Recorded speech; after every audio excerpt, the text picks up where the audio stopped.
Oh, goodness gracious. Good evening, everybody. I just put the overlay for the Wednesday night game up and thought, man, that looks weird. But it's Monday, so here's the Monday overlay. I had the Monday faces and the Wednesday overlay, and everything's fine. I'm good.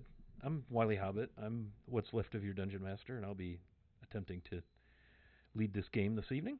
This is Mysteries in the Dalelands, episode 12. Hard to believe we got 12 episodes in the can already, but yeah, we are excited to play some D&D for you. Let's first go around the table and let's meet our contestants, shall we? And as you see, we've got a couple of dark windows. Algernon was summoned to the kitchen in real life. Manny's working tonight, and Mara, who plays Ronvin, is not feeling too well, so she had to sit on the sidelines this evening. So we miss them, but hopefully we'll have them back at the helm next week. So let's go around. We'll start ladies first. We'll remember our manners here on Wily Hobbit's Twitch channel. And Calavera, tell us a little bit about your character. Hi, I'm Paige. I'm playing Calavera. She is a Fire Genasi grave cleric who uh, has apparently been missing out on a lot from what I've heard. But it's fine. She is learning a lot of things about the world and about herself, and it's a fun journey of discovery for her. I think that sums things up pretty well. We can go with that. We'll call it that. A world of discovery. It sounds so pleasant, like an episode of Sesame Street. It really does sound pleasant, doesn't It it? does, doesn't it? Very nice. Well, I'll see what I can do to put an end to the pleasantries. Okay, let's hear from Gears. Hey, I'm Dave. I'm playing Gears, a Warforged fighter out of time and place, apparently. And we had some fun last time. It was a couple of weeks ago, and so I hope everyone's catching up okay. And we're going to catch up Paige here, and when Ronvin gets back and on her feet, we'll be catching her up as well. And I guess next week, Scott, we'll get to do with the same with Manny and Algernon. Absolutely. All right, cool. Rue. Hey everyone, I am playing Rushahar tonight. He's the mysterious and dashing, inquisitive rogue of the party, posing as a merchant currently. Merchant. Very, very mercantile-ish. Yes. All right. And last but not Yeah. least, Ms. Fragile. Ms. Fragile, who, by the way, she's a little bent at the DM for saying ladies first and then making her go last. So she's feeling a little left out there. Man, it's just Would you like to go it's, first next it's a time? landmine out Well, there. no. Yeah, so many landmines. I am Fragile Drumcasi. I am a Hexblade Warlock of the Raven Queen, and I fell in with this bunch of people who have now all become my best friends. They just don't know it yet. And we are seeking to right all the wrongs in the world, or as many as we can, with our little group of people. Hence the What else term you got to say? mysteries in the Dalelands, right? Try to solve these things and right all the wrongs and X all the crosses and dot the I's. And yeah. So, the date on the Harpter calendar of Faerun is 29 Flame Rule. And it is actually supper time in the afternoon. High summer, almost midsummer, just a couple days away from midsummer. And the party had spent, or at least four of the members of the party, Al, Fragile, Rue, and Gears, had spent much of the day at the Dagger of Forged. And we're going to open our scene in the tap room at the Teshford Arms, which is the inn and tavern where our party has located themselves when they need to sleep and rest and take nourishment and all of that. And so, without further ado, just want to remind the players that you do have a total of 5 plus 2s that you can add to any D20 reroll except for death saves, but I doubt we're going to need to concern ourselves with death saves tonight. Yeah, so let's go. We'll say that you're in the tap room. It's supper time. It's busy. There's not an available table. You have fortunately gotten yourself a nice spot near the window overlooking the porch, which looks northward toward Dagger Falls, and we'll open there.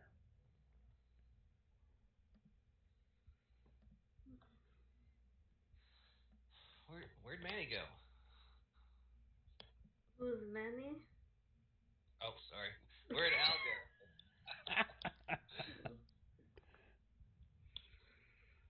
Al Yeah, had a what are, Where's working Algernon? headache. what are we saying happened with Al? As you all are looking around, Oliver Sardin, the proprietor of the fine Teshford Arms, steps up and says, "Oh, I have messages for you from your friends. Mr. Al wished to remain in his room for the remainder of the day. He was not," and he kind of looks around and scans the room rather suspiciously. Was not feeling well, and Miss Ronvin apparently suffering the same fate. So they will not be joining you today. Perhaps another time. But they wanted me to pass along their well wishes and let you know that they're going to be taking it easy. Yes. So what can I get for all of you? Too.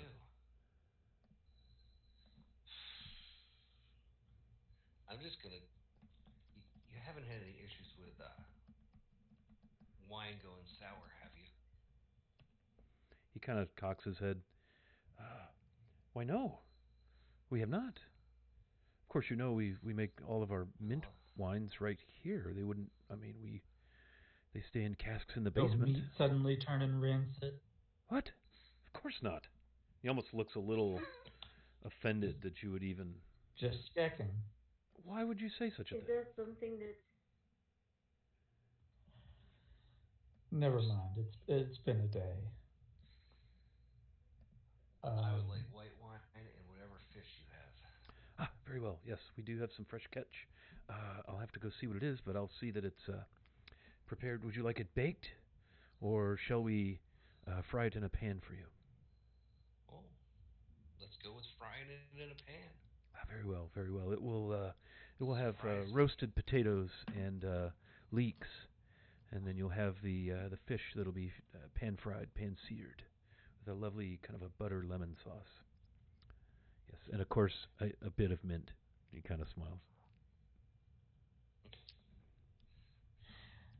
You know, that sounds so lovely. I think I'll have the same. And with some ale, please. Ah, yes, very well. So white wine, ale for you. Yes, miss, what would you like to have for dinner and to drink? uh if I could have some of the mint tea, and then do you still have some of the soup that there was at lunchtime? Oh, well, yes, we do. Yes, Do you yes. still have some of that left? Yes, we can get Could I that for you. please have another bottle of that? Yes, of Thank course. you. Yes, my pleasure. And he smiles. And you, sir? He looks over at Gears. What what can we do for you, sir?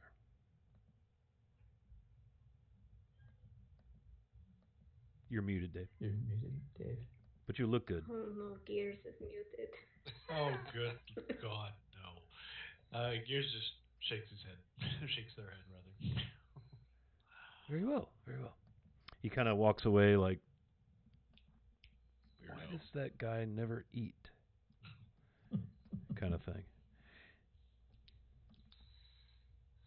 That is the mystery of the day. And it is the tap room is full. There's a number of larger parties. It's coming up on midsummer. People are stepping back from much of their work and so forth to take a few days holiday. And it's a rather festive, boisterous. There's a couple of bards at one end over near the hearth, playing and singing, telling jokes, um, things of that nature. Quite a mirthful evening in the Teshford Arms. Well, are you feeling better, Calavera? Uh, well, I feel a little less like this, but that's pretty normal. But I am sorry you couldn't come along. Just sometimes, you know, I am feeling better, yes. Well, that's good. We're glad you're back. It feels like it has been 2 weeks since I have seen you. It has been quite a while.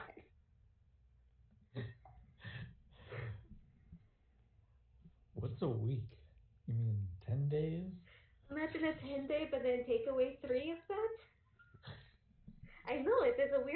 However, you cannot divide it evenly by anything. I don't know who would decide that. You're talking like seven. All right, never mind. I'm just gonna drop this. Aloe is still fair. Yeah, we need to step away from this. Sadly, Gears actually understands what you're talking about. Who cares understands the Gregorian calendar? Well, Incredible. we had ourselves a bit of an adventure while you were resting.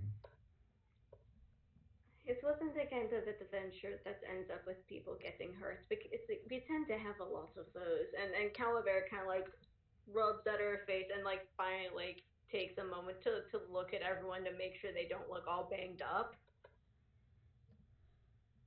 No, we're all right. Um, it was touch and go for a minute there, but we're okay. Are you okay, or are you saying that you're okay and really you're hiding like I don't know a sword or something inside of your gut? No, I did not. I did. None of us even got injured at all. Oh, good. Just a little weirded out. Okay. What exactly does weirded out mean? You want to tell her about our lunch, Fragile? Um, well, I told you guys about that. The Raven Queen kind of came and visited me, and we were supposed to start looking for some weird behaviors. Well, we noticed yesterday that there was a lot of anger and angst going on at the Dagger Reforged, and so we decided to investigate, just go see if we could find anything. And when we got there, we started having kind of, I don't know, felt like a normal conversation, but then our wine started going rancid right where we were at. The food started going bad. Um, and then we just decided we needed to start digging a little deeper. We started looking at the dagger, and then we kind of convinced Carrie Willow to let us take a look at it. And he kind of got in a little trouble because his boss was not happy about it. So we ended up having to put it back, and then we were going to get Al to see if Al could do anything about it because it seemed like there was something wrong with the dagger. I don't know why, some gut instinct. And so, Like something like magical sort of thing? yeah, yeah. And then Chucklehead over here, as I'm trying to go get Al, decides to trip me and sit on me. So I was one of us did get hurt. which My which which feelings. one is Chucklehead, may I ask? Oh, Out of that would be Well, that character. Rue. would be me. Sorry. I indicate Rue. Okay, thank you. So maybe I am a little hurt on the inside that my new best friend would do that to me. I don't know if I can fix that.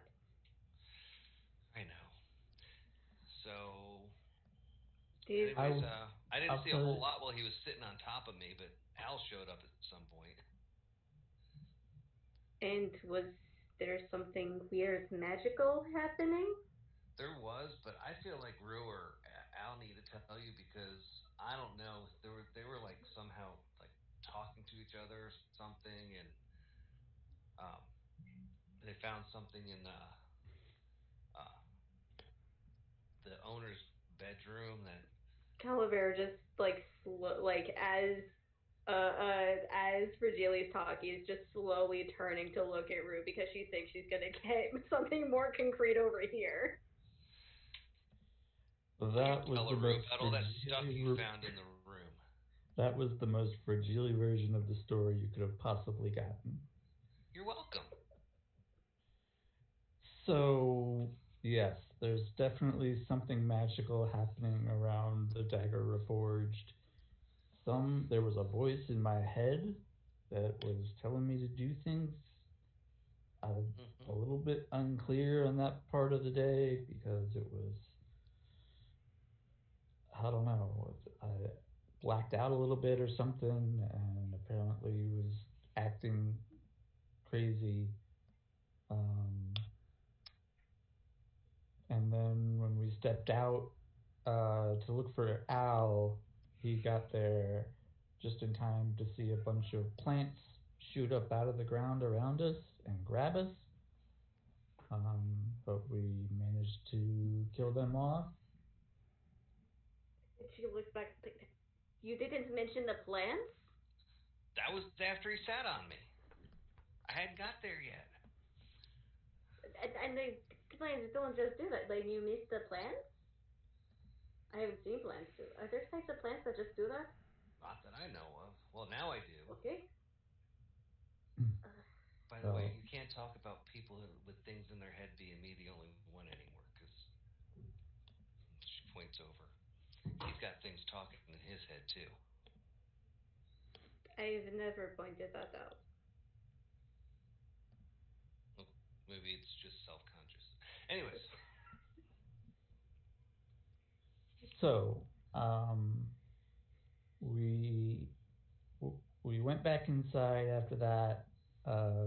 Al thought that there was something magical going on with the plants, but he couldn't really pinpoint it. So we went back inside. That's when we examined the dagger. There's a dagger on display in the Dagger Reforged. Okay, so it was voices, then sitting, then plants, then daggers. Yes. And then daggers, and then got people in trouble? Well, it turns out that the boss dude over at the Dagger Reforged, Oh, hello, he's everyone. Ella wanders up, and she's got a tray of your drinks. Oh, the Dagger Reforged. I love going over. I mean, and she kind of slinks down. Oh, don't let my brother hear me say this, but I love going over there for drinks after I'm done here. How is old Carrie Willow? And she starts setting everyone's beverages out, and you notice this cute, early teens young lady who looks much like Ella, holding a tray, smiling, trying to be just very professional as her mother sets out your beverages. Is there any chance, because I stayed there for a couple weeks, that I recognize her? Yeah, you've seen her in the Dagger Reforged before. This is the gal that is your kind of one of the mainstay server here at Teshford Arms, Ella, the sister of Oliver, the owner, and her daughter, Guinevere, I think her name is. Let me check her name tag. Okay. So I've seen her up at the Dagger. Does Giovanna. she hang out with anybody? No. She chats with Carrie and some of the regulars, but she doesn't like come in with anyone or go out with anyone, or she just comes in, has a few drinks now and then, and you've seen her in there a couple of times. Nothing out of the ordinary with her at all. She's very cordial with Lorivar, the owner of the Dagger Reforged. Yeah, just seems like one of the friendly local townfolk. It's kind of the vibe you get. And she puts all your beverages out. She looks over at Gears. Are you sure you don't want anything? And Giovanna, her daughter, stands there and kind of she starts looking at you. And Ella, you can see her kind of squeeze Giovanna's shoulder, and Giovanna's like, Mom. And she kind of they ate earlier. We're fine. Ella's like, Thank you very much, though. It's no trouble. Your food will be out shortly. And she kind of backs away, and Okay, she grabs Giovanna by the shoulder and kind of tugs her along, clearly a little irritated with her daughter's rudeness as she kind of stared at Gears a little bit. The record, Gears is, as always, hood up, cloak up, everything. Ridiculously overdressed. Very, very mysteriously mysterious and overdressed, yes, for midsummer. If you had any performance or charisma, they could pull it off, but they don't. So, we examined the dagger. Al said that it had some powerful illusion magic on it, but he wasn't really able to tell much more than that at this point, unfortunately. It's illusion music. If it's illusion, okay. Well, that really wouldn't do anything with the plants, honestly, unless it's hiding the plants that are already there. But it sounds like that's what's in Right. it. Or the food and the wine that went suddenly bad. No, that would be more of a necromancy sort of thing. Yeah, not illusion. Yeah, I don't know. Or I mean, Um, maybe the voice, but that sounds more enchantment sort of. No,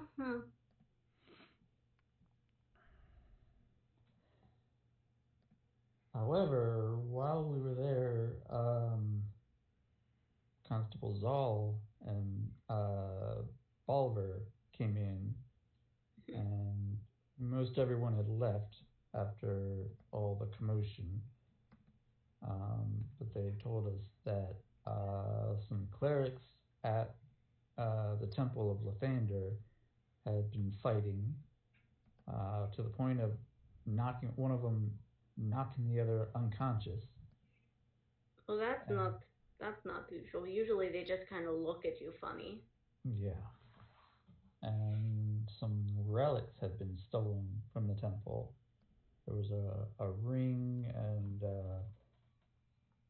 what was the other item? I Mm. wouldn't Remember, be able to Fragile? tell you. Oh, it was one of those things they use in religious ceremonies. What do they call it? I don't Oh. remember. Anyway, these things were missing, and through some trickery, we managed to get a look inside Lorivar's office because he'd been acting strange. Um, so Al managed to get his cat inside of uh, the office there and found the items that were missing. Hmm. And so the constable and Bulver arrested Lorivar and took him and the dagger over to the temple. The dagger that has illusion magic. Yes. Hmm.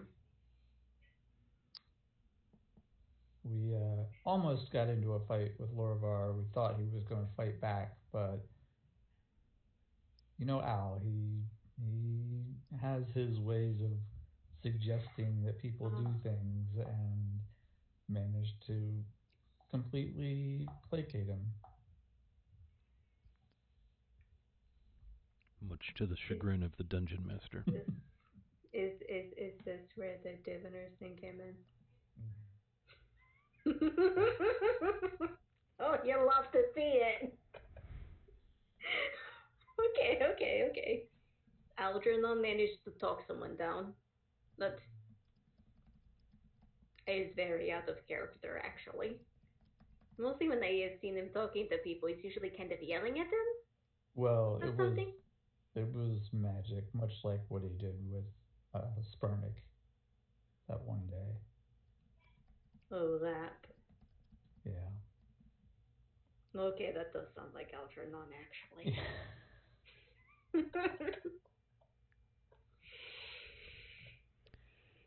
So I think that's about where we're at.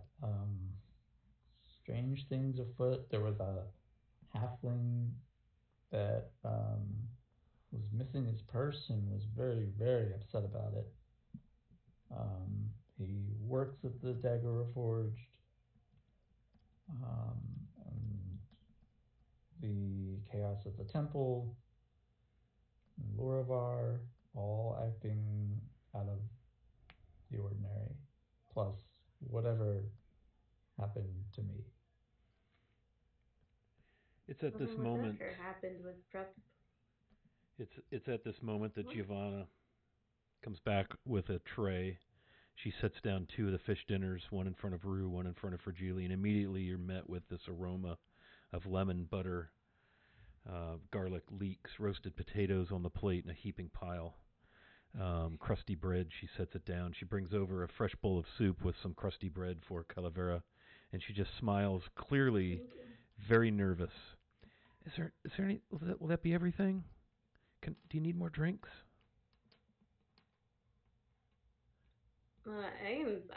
I'm good. Thank you. This looks so very lovely.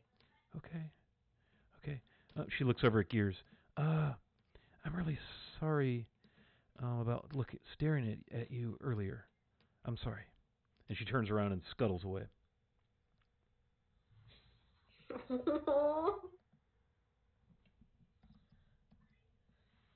Yeah. And you're back, to just yourselves at the table. Again, there's lots of noise and the slamming of tankards and you can see some dice at a couple of tables and some cards being played, and it's not raucous, but it's just normally this is a fairly subdued, quieter tap room, usually not much above half full, but tonight it's pretty packed, and definitely much more festive than you have seen it in your less than a month here in Dagger Falls.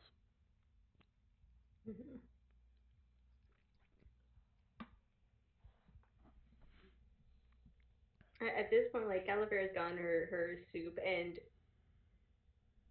she hasn't really gotten to eating it yet. She's kind of like half hugging the bowl, just kind of like taking in the warmth and everything.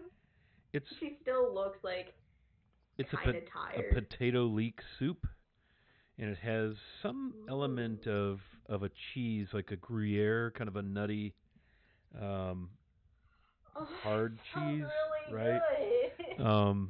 It's a simple soup, No. but as you eat it, it just like coats your insides, and even though it's almost midsummer, it's like happiness in a bowl. Yeah, like you're tempted, No. It you're sounds really tempted to good. just look closely to see if anybody's looking and just lick the bowl clean. It's really good, very savory. Looks like somebody has been The bread teleported is away. fine.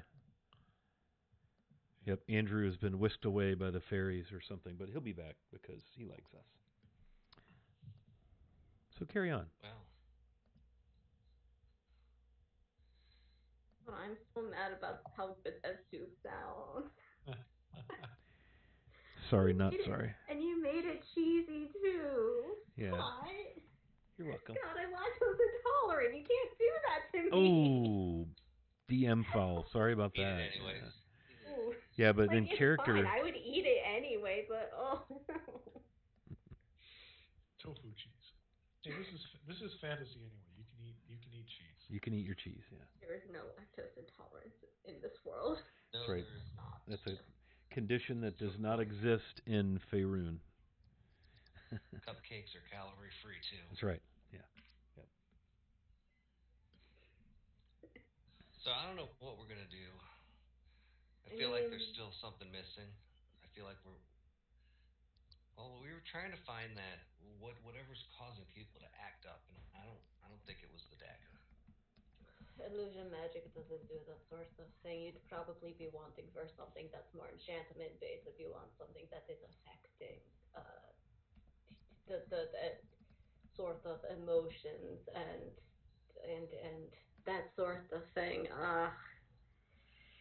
Charm spells usually the illusion magic is probably hiding something, which I guess the question is whether or not it's actually tied to the dagger itself or if it's an area of effect sort of thing. Uh, oh, I mean, Seems like this is affecting the whole It city. is. Oh, nice, Rue. Nice. Um, I don't think it's the dagger because there's this thing that's just sticking in my brain that my mother's messengers told me that it was a thing of beauty.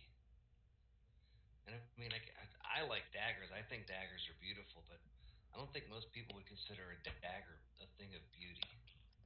I mean, it probably depends on what the dagger looks like, but I mean, I didn't see it, but That was a well made looking dagger. It looked nice. Mm, hmm.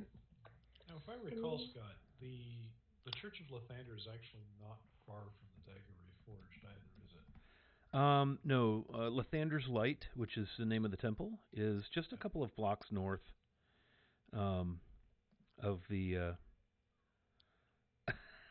Sorry, I just read Andrew's message in Zoom. That's awesome. Andrew's been unplugged by a Christmas elf, um, Yes. and he's back. Elf on a Welcome back. shelf. Elf on a shelf got out of hand. No, the temple to Lathander's Light, is not far at all from the Dagger Forge. Just a block up into the west, north and to the Yeah. west. Yeah. Because they were reporting that were having brothers fighting there, like getting into fisticuffs, if I recall. so that is what they were thinking. Do we know when the fights were? Recent. I believe he said it was just today. Yes. The same Be- day. before or after things got stolen? After, I think. Okay. Because it could be that some of the items that were stolen might be it. Because if those are it and they're putting out a like aura sort of thing, then moving them to the tavern, to the Dagger Forge, would then make that the focus of things. But I wouldn't know unless I got to actually see them. I think. Well, the Yeah. relics were quite gorgeous as well, so maybe that could be your thing of beauty for Dealey.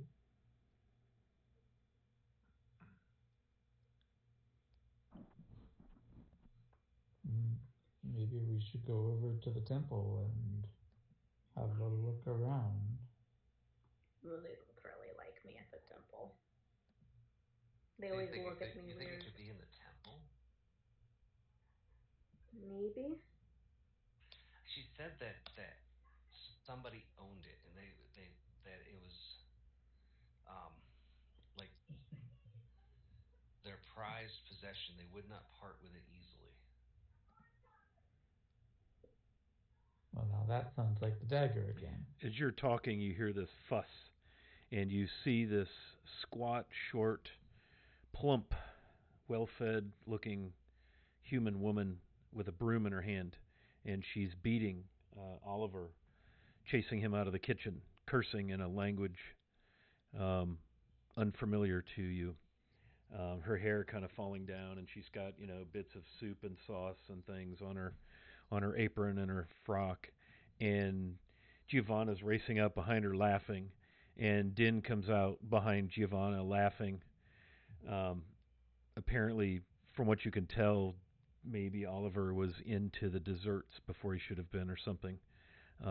But there's a general kerfuffle racing out of the kitchen, and regulars are hoisting tankards and placing bets on, Mama Beldy, how long it's going to take her to knock Oliver to the ground with her broom.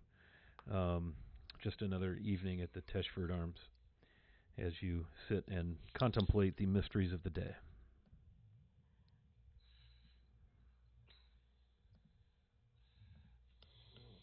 Well, that was interesting. Well, it doesn't seem that the artifact is at work here. So It will everybody's probably still only laughing. take. It'll take her maybe 5 minutes to catch him.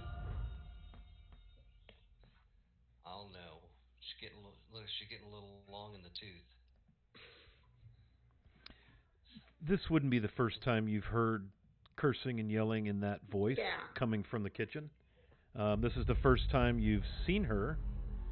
Um, yeah, so pretty interesting. Hey, Lord Gazumba, thank you for the host and for the sub, man. Sure appreciate the support, buddy. So yeah, this is not the first time you've heard Mama Beldy, but this is the first time you've seen her, and she wields a broom rather well. Bet your cupcake he gets away. I don't have a cupcake with me. Be whoever buys in the morning. I feel like I keep getting distracted by things going on in here. Look, Wiley. Huh? Look in Riley's face. I'm just playing D&D, people.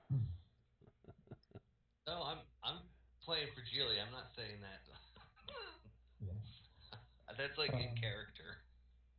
Yeah.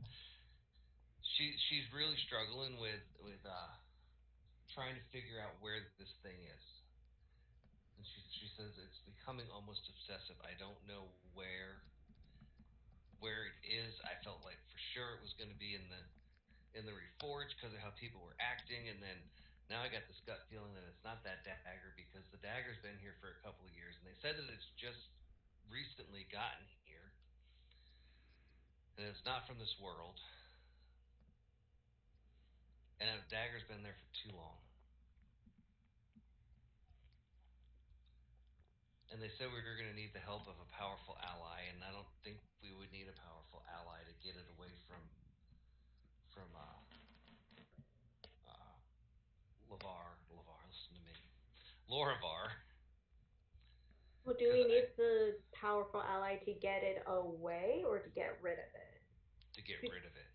Yeah, so we don't necessarily like we might not need an ally to be able to get like in possession of whatever it is Oh.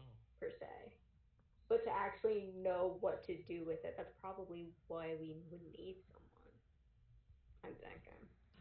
She told me that I need to wrest it from its owner and return it to its home. And that I'm going to need all of the strength and cunning that you guys have, and somebody much more powerful than the people than us. Which was, well, I'm not going to lie, was a little bit of a shot to the ego. I think we've handled ourselves pretty well.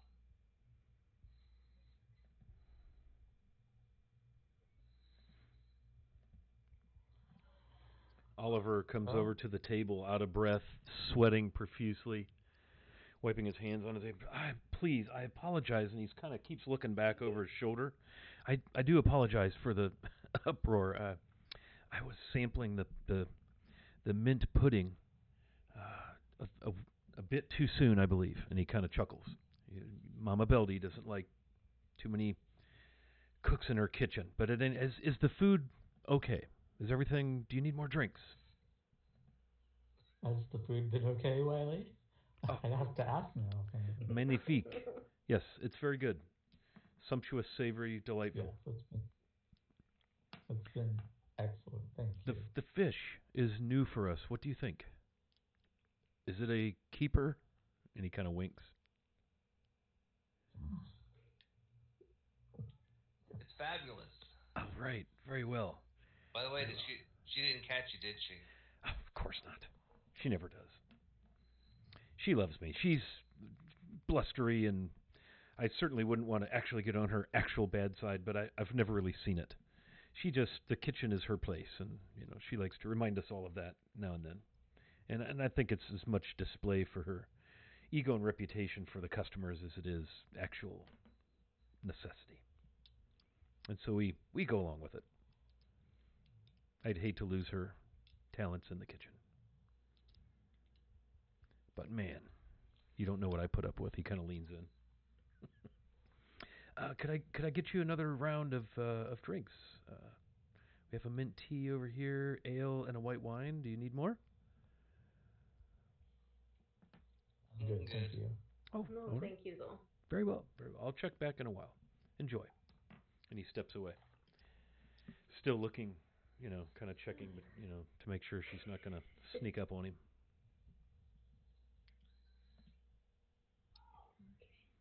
Julie's like, I drank too much last night. We aren't doing that again. So for Julie, this is a task that you've been set by your mother. What do you think should be the next step?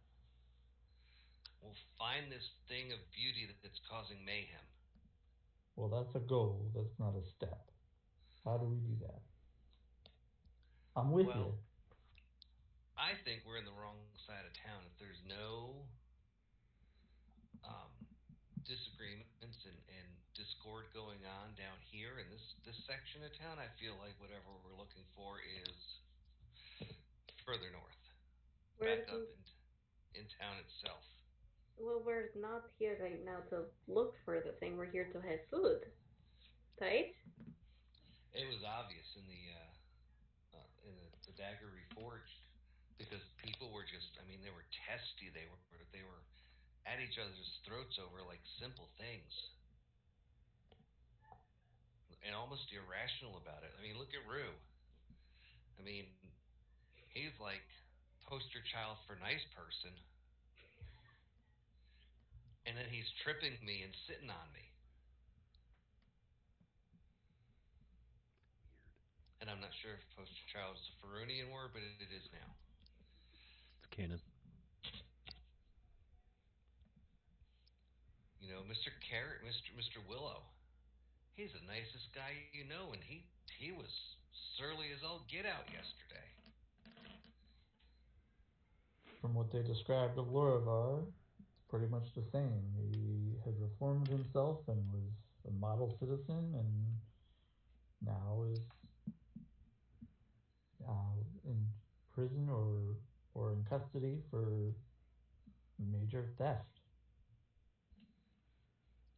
I agree, Fragile. I think we should at least head to that part of town and We still haven't said much about the plant because that is still something that is unusual.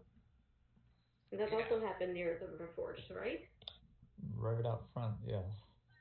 So then we go back to the Deck of Reforged. We see if anything weird happens. If nothing weird happens, like happened earlier today, then it's probably safe to assume that whatever was there has moved. And since we know some of the things that are moved, we could go and check those out and see if anything weird is happening over there. And that might give us an idea that those might be some of the objects that we are looking for. For anyone who happens to be glancing around the tap room, I would invite you to make a perception roll. I would love to fail at a perception check. Because, you know, like 3 beholders walk into a bar. No, I'm just kidding. Hey, you're actually walking into a bar with beholders. They don't walk in, they float in. Got it. Yeah. What'd you get, Rue? That's a guess. 12. 12. Okay. 23 for Gears. Gears. Okay. Calavera? I got a 2, but still not with perceiving my well? modifier, it's a 5. Woo! Soup has got you between the crazy tale that you're almost not sure. You're like, are they pulling my leg? And the soup and the just general uproar of the room, you're just oblivious. Fragile, what was your? Let's be honest, this is just where I am. Mine was a 3 on the dice and a 3 for real. Okay. Gears, you happen to notice as they're going on and on and on about the things and the plans and the stuff. You're, prone to your training, your background. You're always scanning the room and so forth. And you notice entering the tap room, and at that end of the tap room, you see kind of all the attention turned to the door as a striking female, probably close to 6 feet tall, long dark hair, kind of somewhat tied back and flowing down, almost like a mane. Even from across the room, as she scans the room, you can see she has piercing blue eyes, very firm and commanding gaze, wearing chainmail armor, a broadsword at her hip, a cape, and roll me a religion at advantage as you look over. Because you can't even take your eyes off of this vision because it's so not customary to what you've seen walking around Dagger Falls, and so striking. You want Gears to roll a religion check. This should be interesting. At advantage. Yeah, and you know what? I rolled a 10 and a 20. So with my modifier, that's a 20. Nice. A natural 20. Yeah, you see emblazoned upon her breastplate the unmistakable image of the holy symbol of Lathander, the horizontal horizon, and it looks like a sun. And this is like filigreed and etched It looks like a hilly landscape in the foreground with lakes and trees, and a sunrise coming over the far horizon. And immediately you see Oliver go attend to her, and he comes and kind of bows and is awkward, kind of trips over a stool and then rights himself and kind of bows awkwardly. And they have a conversation, and he looks over in your direction at the table, and he nods and points at your table. And she is striding toward the table It's across really the room. not nice to point. Well, he's a bit of a awkward fop. Yeah. So. Well, And so you see this individual Virgili, approaching, and people are kind of catching and watching and looking, and then going back to their conversations. Virgili's kind of clueless. She's holding her glass, and she's just kind of running her finger along the edge of it, humming a little tune to herself. Gears Lost in takes thought. the table to get people's attention. Like Calavera jumps.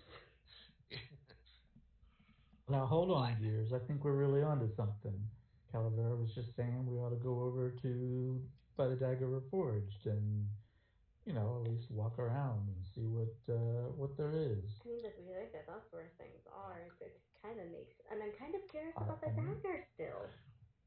They're babbling. we have not really Gears is even trying to walked get their around. attention. Now hold on, Gears.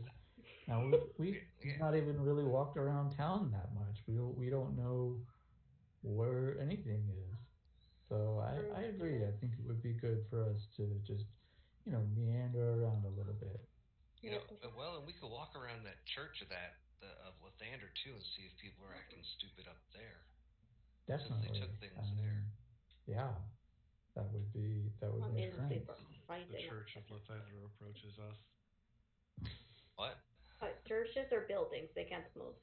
I do know that. Tell that to the paladin approaching. She stops at a table and has a conversation with some folks standing there. She seems polite, rather curt, and then she breaks the conversation, nods, and continues toward your table. Well, I don't think that a paladin counts as an entire church, though. Big enough. I mean, then would a cleric be a church? I don't think that I would count as a church at all. Wait, there's someone coming over here?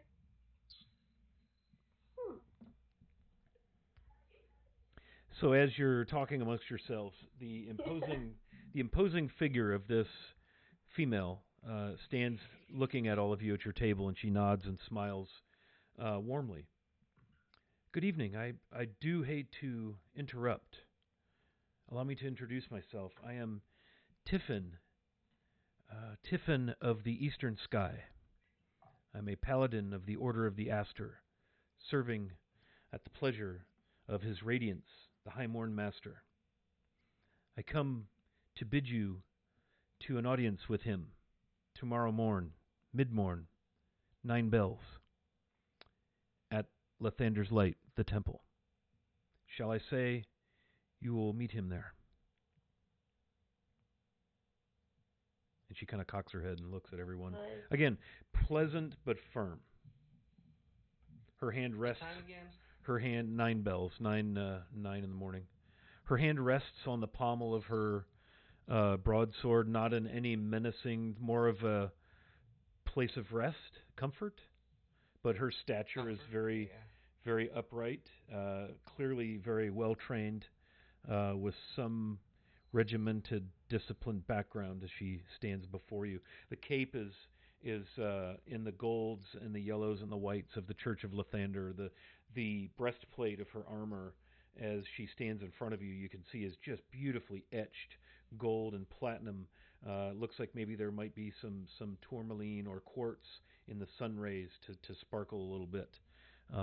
Just a splendid suit of armor.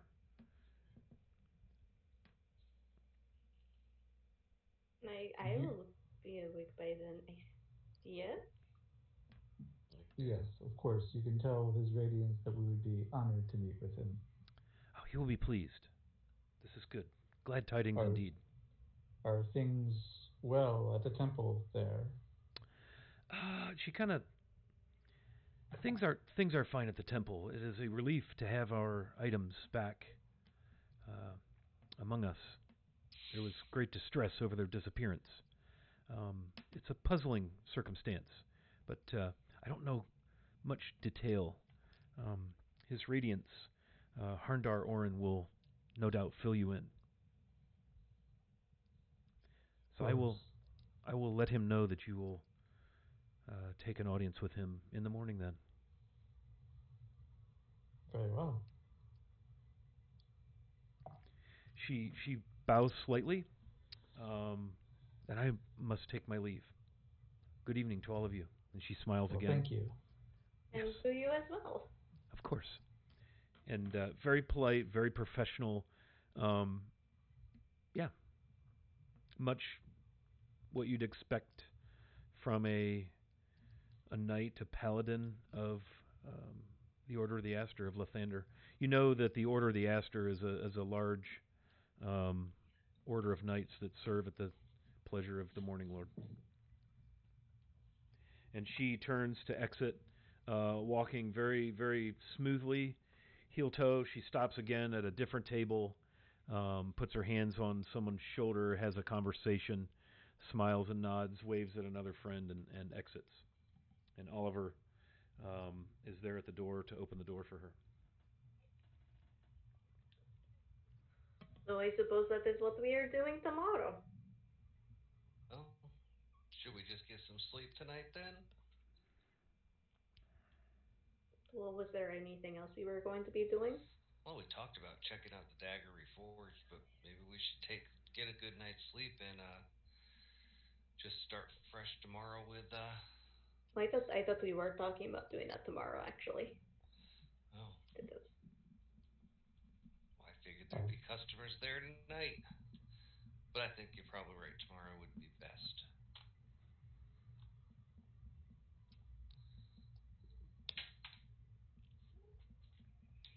So is everyone? You're going to go up to your rooms? sure. Yeah, Yeah, that's fine.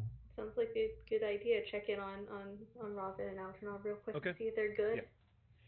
Yeah. Rue, you and Elgernon share a room, correct? Mm, Yeah. So you go up there, and yeah. he's at the table. He has a book open and his spell book open, a quill, ink. He has ink on his fingers. It looks like he's been hard at it, writing, studying, whatever it is he's doing. There's an empty tankard. There's a plate with a little bit of crusty bread and cheese left on it.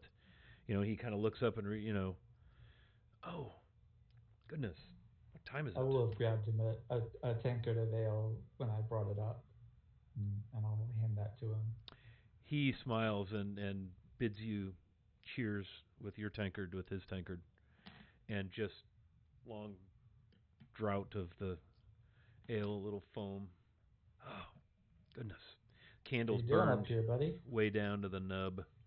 Oh, studying the books in the Lord's library, and he kind of rolls his eyes. Most enlightening. I lose track of time. What, were you able to catch Calavera and Ronvin up on our day? Yes, we gave him the recap, and we were invited to a meeting in the morning with his Radiance, the Lord Morn Master. Ah, Oh, that title's a mouthful. he kind of rolls his eyes at all of that, and kind of laughs like, yes, it's a bit much. But that is good then, because that is where Lorivar is, right? At the temple? Yes, I believe so. Oh, That's where uh, that's where they said they were taking him. very well. Well, then we should get some rest then, after we drain our ale.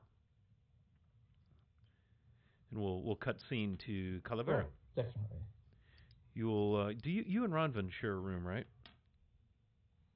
No, Calavera has her own room. Okay.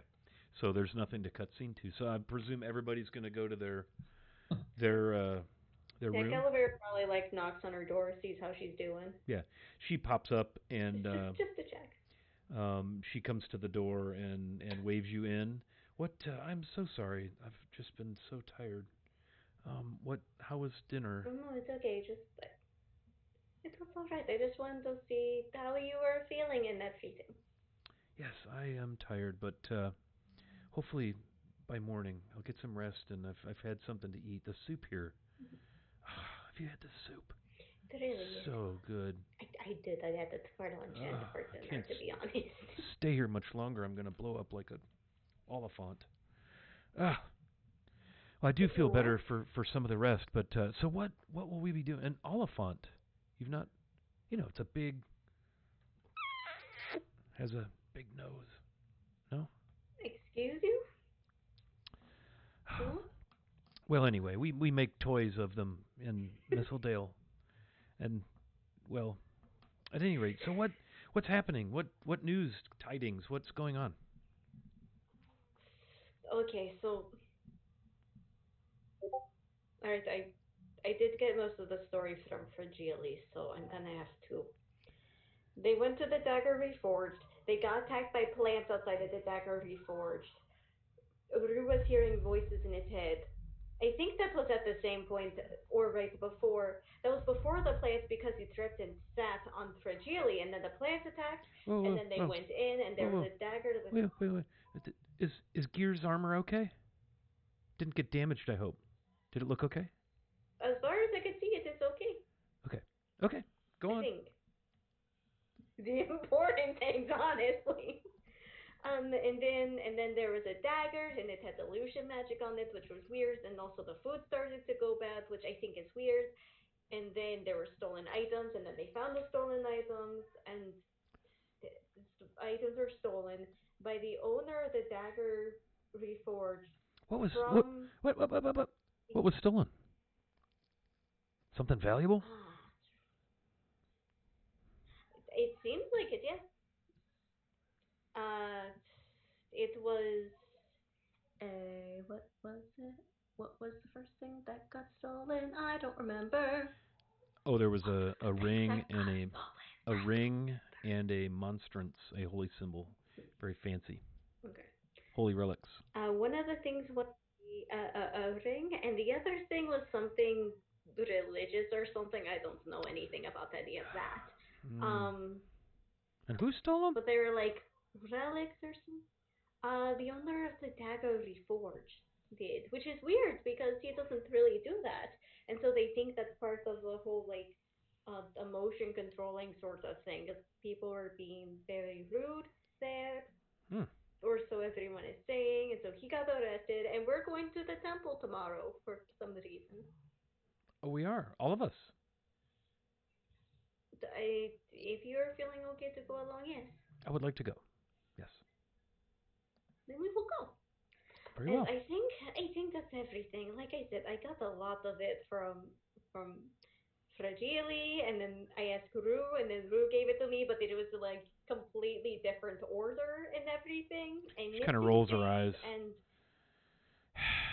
I'm still trying to figure out the plant thing because that sounds unusual, I see. Hmm. and then Well, I had the soup and everything was okay. isn't that soup just amazing? I It was so good. I may never leave here, but I'm going to need to. Goodness. So tomorrow we're going. When do we go to the temple? She seems kind of energized by your story, all of the detail and It was strange tales. ninth bell. Nine It's the nine ninth bell. bell in the morning. Okay. Well then I'll do my best to be up and ready and maybe we'll have a mint tea on the porch in the morning. She smiles. That would be nice. Okay. Okay, sweetie. But yeah, You I sleep wanted to good. check in to see how you were. Thank you. You too. I'm better. She kind of And I will smiles and go. closes the door, and you hear it latch behind you. Okay, so Fragile goes to her room, Gears goes to their room, is that right? Because you two have since moved your base of operations over Well, here to the Tetchford Arms, right? yeah, but Fragilia's gonna she's gonna wander out the back door of um, the Tashford Arms, and she's gonna go sit down by the river for a little while and commune with the Raven Queen. So Okay. she's gonna go down by the river Tash and find a nice quiet spot, and um, she's gonna saying something about the insanity that was going on today in the Dagger Reforged, Mm-hmm. and apologized because she didn't remember to grab a memento of the situation because she likes to have a memento to Mm-hmm. focus on. Yep. But she's going to do her best to relay that to the Raven Queen. Okay. It's a nice evening. You can actually walk down through the mint fields, due north, right up to the riverbank, and sit. There are plenty of places to sit and watch and contemplate, and there are a few other people who have chosen to do the same on both sides of the river, on the Dagger Falls side and on the side where the inn is. It's a nice, clear evening, and as the sun sinks behind the mountains to the west, you've kind of got mountains west and east and along north of you as well. There's a long range that kind of runs, and there's a break in them well to the east where you went to the Temple of the Scale. But it's a quiet evening. You feel, based on your, I'll tell you what, roll me a wisdom roll using your modifier. Well, that's not going to be bad. It's a 15 on the die, so it's a 17. Yeah. So as you're communing, connecting, trying to dial in the Raven Queen, your mother, you feel that funny, it's not a tingle, more like a shiver that you get sometimes in her presence or a presence of her avatar, and you feel that you've connected, that your update um, has gone through, and you don't get anything back. You don't have any vision or anything, but you feel like you've been heard. Um, and if you want to roll an insight to see what you're going to kind of learn from that. Let's see, 12. 12. Okay. You feel like if there was a problem with what you've kind of shared and the way things are going, you expect maybe you would have been uh, connected with, or some kind of a sign or something, or you have enough experience with your patroness that you know that when things are not going according to her wishes, she finds a way to make you aware of that, and you're not getting that sense at all. Okay. With that feeling of maybe not satisfaction, but feeling that I'm on the right track and doing what she wishes, I'm gonna give her one last prayer for guidance tomorrow as we take out on this journey to find the artifact she's uh, tasked me with, and uh, a little prayer that whatever life or death holds for us is kind to us tomorrow. Either way, Yeah. All right. Yeah. You have a and I'll nice, head back to my room. nice. You felt like you feel as if you've been heard, and you've made your desired connection. Does anybody else have anything they'd like to RP or do, or any actions they'd like to take as the evening winds itself down? It is fully dark now. Rue, what have you got on your mind? Well, I've got my little midnight chat.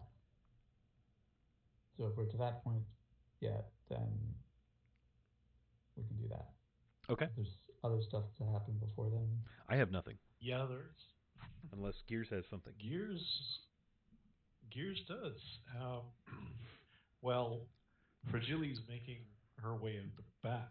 Gears is making their way out the front, and doing a slow amble up to the Teshford Arms, or not the Teshford Arms, to the Dagger Reforge, and is going to study the area where the plants grew up and out of the ground and then withered and died, to see if there's anything left over. Sure. Yeah. To, to look over the angles of the houses and buildings nearby to see if there were any points where people might observe that spot. Okay. First thing that strikes you is that the Dagger Forge is closed. There's a sign hanging on the door that's been hastily scrawled closed, and it is all dark inside. And it is not normally closed because these are the prime hours for establishments of that ilk. So that seems odd. Roll an investigation for your look around in front of the Dagger Reforged where the plants grew up or appeared or whatever they did. That's 16. Okay. Um, Not terrible. so you're looking about, and again, it's been dry the last few days, so it's more dusty than dirt, wetness, anything like that. Um, and that's what there is. There's dirt. There are prints of you presume to be your companions and yourself, but also many other. I mean, there's just it's a high traffic area there in front of the Dagger Reforged. Nothing seems out of the ordinary to you. But there's no remnants of the vines or plants that had reached up and grabbed at us. Strangely enough, there are no remnants, none whatsoever. Crazy, right? Yeah. All right. They're going to not run, but walk a casual patrol around the Dagger Reforged. How Okay. many levels does the Dagger Reforged have? Is it 2? Let me verify that for you. It's at least 2. Bear with me a second. Yeah, because I think there's rooms in the upper level. Yeah, there are rooms in the upper level. It's a second story, so it's 2 stories. I'm sorry. Okay. And there's so a stable in the Gears back. stayed there. Yeah, Gears has stayed there a couple of nights, few nights. Yeah. To their recollection, the upper level rooms were taken, like they were occupied. You don't know. I mean, when you were there were other guests. Fragile was one of them. Yeah. Yeah. So it. Your sense is that they do a fair amount of business with their rooms in addition to the tavern. Right, but there could have been unoccupied rooms on the second floor. There certainly could have been, yes. You don't know for sure. All right. Well, they're gonna walk a walkabout around, see if they can stick their head in the stables, see if anyone's there. Just checking around to see if anyone out of the ordinary is about. Sure. If there's any lights on. Yeah, there are lights in some of the windows. It seems to be mostly residential. There's a couple of shops. There are houses all around the Dagger Reforged and across the street. There's a little alleyway between the Dagger Reforged and the larger building to the north. Looks like some kind of a business. And if you continue to the north, you'll see the Temple of Lathander, Lathander's Light, on the opposite side of the street as the Dagger Reforged. It's gotten dark. There are some oil lamps, most of which still work in this part of Dagger Falls. There are some people out and about. Some are hoisting tankards. Some are probably bustling home from maybe work or some visiting of someone. But it's not packed out. It's there's a few people here and there. Nothing seems odd to you. There are plenty of places where people could have been watching the front of the Dagger Reforged. There are, if you're standing with your back to the entrance of the Dagger Reforged, looking across the street. There's a building straight across. There's a building at 1 o'clock across. There's a building at 11 o'clock across. And then if you go beyond the building where the temple is. Yeah. Mostly residential. Trees? A few trees here and there. There's not a lot of trees inside the palisade, inside the walls. Mostly bare, packed dirt, wagon tracks and kind of, lots of foot traffic kind of compacted. No cobblestone or anything that advanced. Right. You see the occasional pair of constabulary, town watch. They just, kind of nod. And most of them have seen you at the constabulary barracks, so they recognize you. Right. So Gears will take a slow tour around the Temple of Lathander and then end up at a tree near the Dagger Reforged, closest to where You might see the front of the dagger reforged, Okay. and stand there leaning against the tree for a few minutes, Okay. trying to make sense of everything that happened. And after maybe 10 or 15 minutes of doing that, not making much sense of it, they're going to go back to the Teshford Arms. Okay. Yeah, you head But south they're and then not going. east and then out and over the river. Yes, go ahead. Sorry. Yeah, that's okay. And they're not actually going to go to their room. They're going to spend the evening on the front porch in a pseudo watch Okay. because they could do a rest pretty much anywhere. Gotcha. Yeah, you sit on the porch overlooking the dark mint fields that kind of descend the slope down to the river. You can hear the roar of Dagger Falls. There's kind of three falls upstream, and I neglected to mention for Gila, you would have also heard the roar of the falls upstream. You can see some twinkling across the way, especially all the way up on the hill where you know the Lord's Keep to be. Some windows that have lights, but it's a pretty quiet night. Most of the activity in the tap room is, there's just a few tables of people talking, and it's definitely quieted down now that it's probably, approaching midnight, and all seems to be fairly quiet.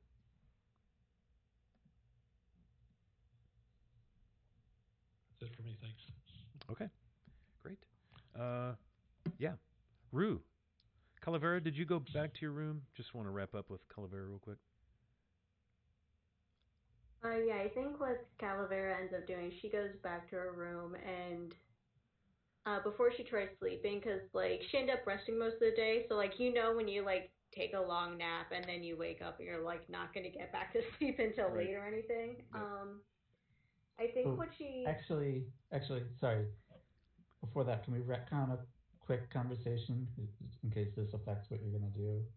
okay So as we were, is that okay, Wiley? yeah Yep.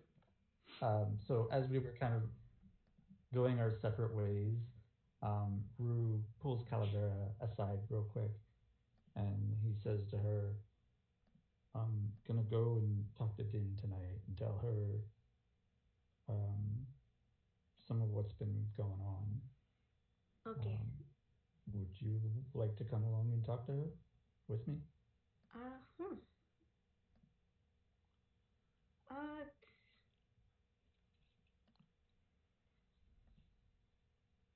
I'm not the maybe not this time, maybe another time, because it's probably important for the two of you to have time together first. Sure. Unless you're asking for emotional support, which I could come along, but I might just be there. No, it's fine. Because I know this is important. Yes, Just be careful and be safe. Okay? I will do my best. If anything goes wrong or anything, you know which room is mine, right? Yes, I can come in front of you. Okay. All right, sorry. Go ahead. No, no, it is okay. And she gives him like a pat on the shoulder. But yeah, I think what Calavera does after she finishes checking with Ronvin is um I think like her mind is kind of fixated on like some of the different magic stuff that they brought up happening, because a lot of it, like, she can't tell where all these different things came from, and a lot of them aren't matching up, and that's just like not clicking in her head with the stuff that she just things. And so I think she ends up taking some time that night before turning in, like pulling out her big leather book, and she's just kind of flipping through it, hoping that like even if she can't find anything, like maybe it'll help spark something so that like she feels like there might be something that she's just not getting, like kind of like tip of the tongue, but like in her head, Mm-hmm. and like she can't quite tell. So I think she's gonna be doing that for a bit, trying to see if she can like figure out part of these mysteries in the Dalelands. Yeah. Okay. And Roll whether or not thing. she figures anything out, she'll end up like I think that's what she does for a bit. All right.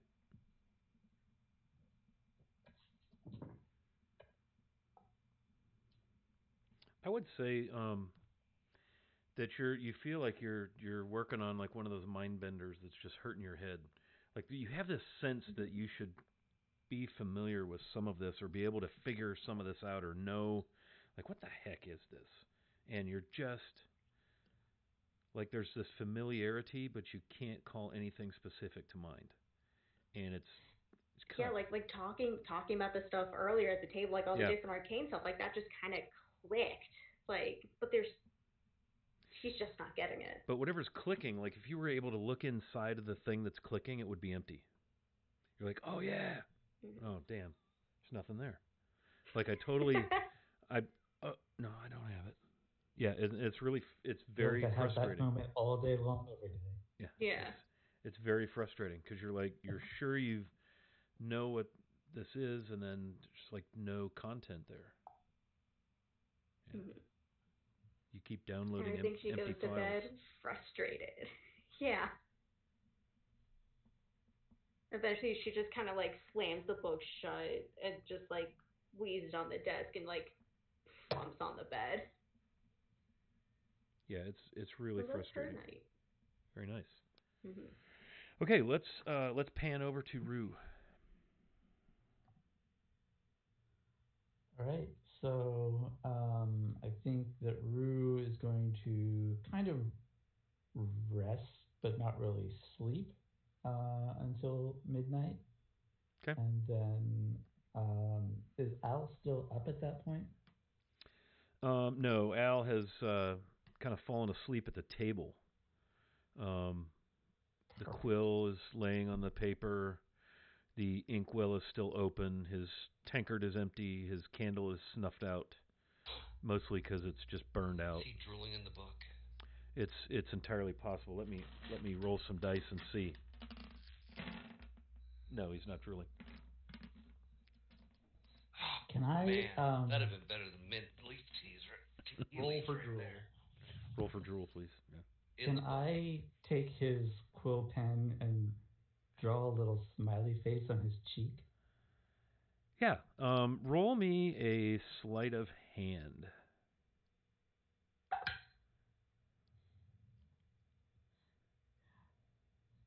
That's a 12. Okay. Yeah, you managed to get some of that ink and very lightly trace a smile on Al's face.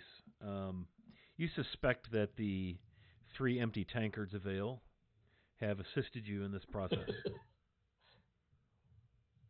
That makes and sense. possibly a failed con save. Yeah. All right, so I am Yeah, going to get he's out. my gear together. I've got all my weapons on me, and I'm going to sneak out to the stable. Okay. And first I'm going to try to find a hidden spot where I can see the entrance and um, wait for them to arrive. Okay. Yeah, so you get down there in the stable. It's quiet. You know that there is a room in the stable where the stableman sleeps. Roll perception.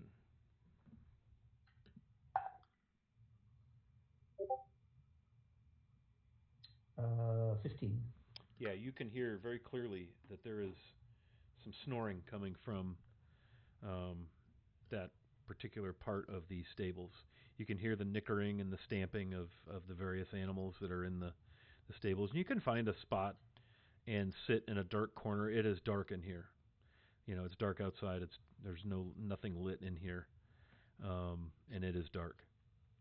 And so roll me a stealth. I'm assuming you're gonna hide or some sort of cool Yeah, roguish my goal thing. here is to hide until she gets there, and then before I go to see her, I want to take a trip around the stable and make sure that nobody is followed her or is watching or anything. Okay. Are you gonna like communicate with her at all, or are you gonna do this hopefully? Not until I've check to make sure that things Okay. are safe. So roll stealth to see how well you do hiding. It's a 16. Okay. Yeah. So you sit there for a little bit and settle in and calm your breathing and do all the things you do to remain uh, hidden out of sight. And you feel pretty confident that you wouldn't be seen unless someone walked in with a light source. And after 15 minutes or so, you see the little frame, the little halfling, her hair kind of back, blonde hair, curls back, tied back, still in her flowery apron. By flowery, I mean flour, the baking flour, not flowers, this, grow in the ground flowers. And she comes in and closes the door very quietly. To you, it's a raucous crash because you're just sitting there in this absolute stillness. And she comes in, closes the door, the latch kind of clicks, and she's standing in the stable, like looking around. She comes in your direction and kind of leaning through the dark and walks past you. And you see her sit on a bucket that is overturned. And she just kind of sits, and you hear a little, and she sits. She's not looking at you. Right. She's probably 12, 15 feet away, facing kind of straight ahead, and you're over kind of to her left, your right.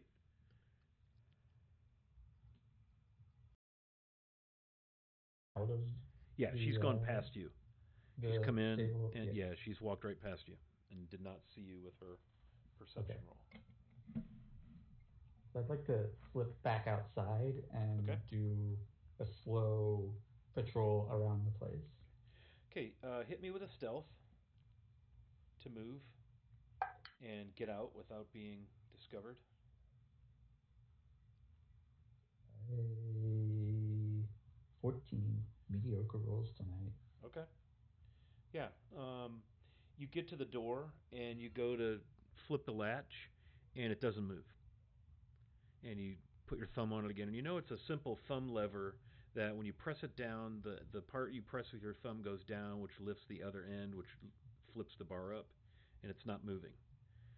And then you remember there's like a little hook on that thumb thing with a leather thong that's like nailed to the door, and you flip that leather thong off of the thumb, and down it goes, and it opens the latch, and you're able to slip out. You're thankful there's no moon tonight, or the outside would have illuminated your exit. It is dark, and she is apparently lost in thought, or preoccupied. Do you look back at her at all as you leave? No. Okay. Okay. So you're going to take a trip around the stable? Yep. Okay. I want to make sure that nobody followed her, that nobody is watching what's going on. The stableman is well asleep. Yeah, you heard his snoring. In fact, you heard her chuckle as she came in, as she recognized the snoring. How about a perception roll while you're outside the stable? I'm going to burn an inspiration to re-roll that and do worse. All right. That is roll initiative. 13. The hulking form of a black dragon. No, I'm just kidding. Yeah, so you're out there, and there's a little rise around one end of the stable that catches your toe. Right, you kind of stumble and you kick some stones and make a quite audible sound, and you freeze. This was perception, right? Yes, it was. And so as you're doing this, as I described stealth, as you move around the outside of the stable, you don't see anything. When you go around to the front and you can see the back of the inn, there are some lights on. You see Oliver come out the back a couple times. He's like taking trash out. You hear Mama Beldy barking orders at Giovanna and Ella in the kitchen. That's it. Okay. All right, then I will just sneak back in and Try to surprise her. Okay. Roll stealth at advantage to come through the door undetected. Now that you are quite familiar with the mechanism, I'll have you roll it not initiative, at advantage, sorry. 18. Okay, you have no trouble coming back in, closing the door, sneaking over right behind her. As you look at her, she has something on her lap, across the tops of her thighs. It's and again, she's a halfling. It's roll perception. As you see something on her lap, you're kind of like, "What is that?"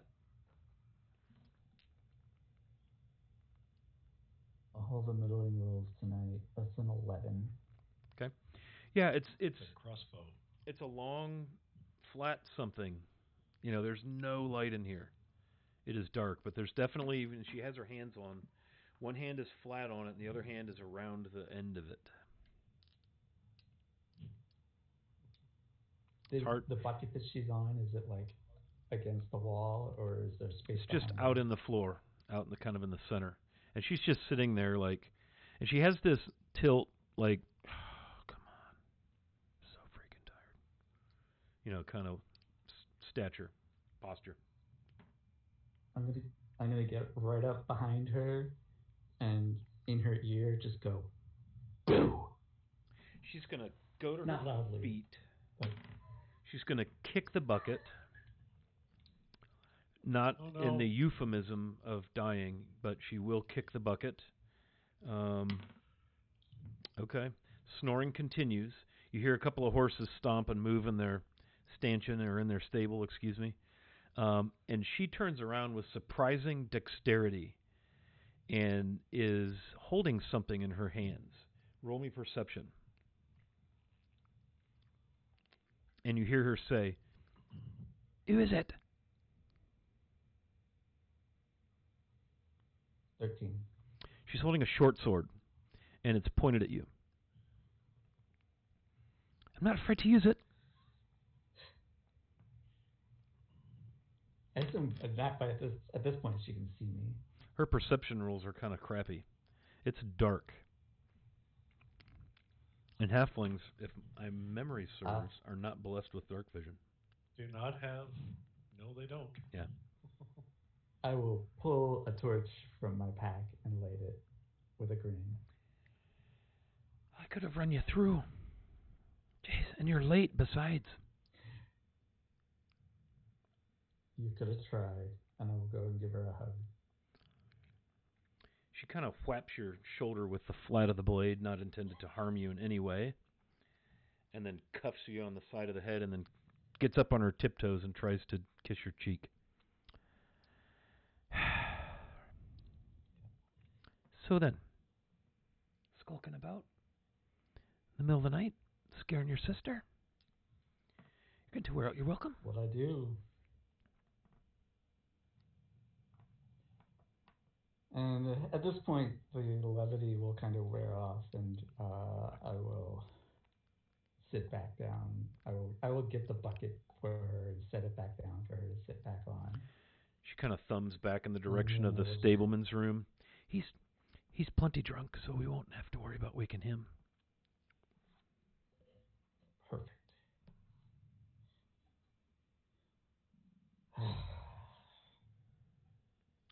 Look,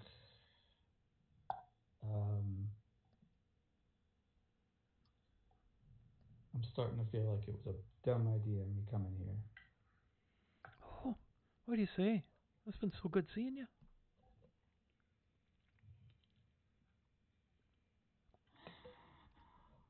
I can't keep. We can't know each other during the day, Din. Look, I ran into Luala. Her eyes get really big and she gets this just pissed off look on her face. Oh, and what's that tramp got to say? Surely you're not thinking of taking up with her again, are you? You'll remember what happened last time you done that, right? You found yourself in jail, you did. I'm well aware. Am I going to have to skin her? I was. suppose she's still taken up with that black network and all. Whatever. Actually, would be pretty entertaining to see, but Don't think I won't do it. Seem to know who I am at the moment. Oh, well, there's a small favor.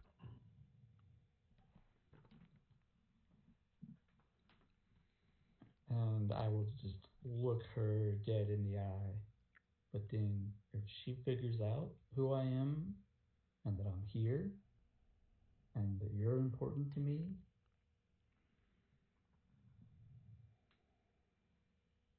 it can't happen.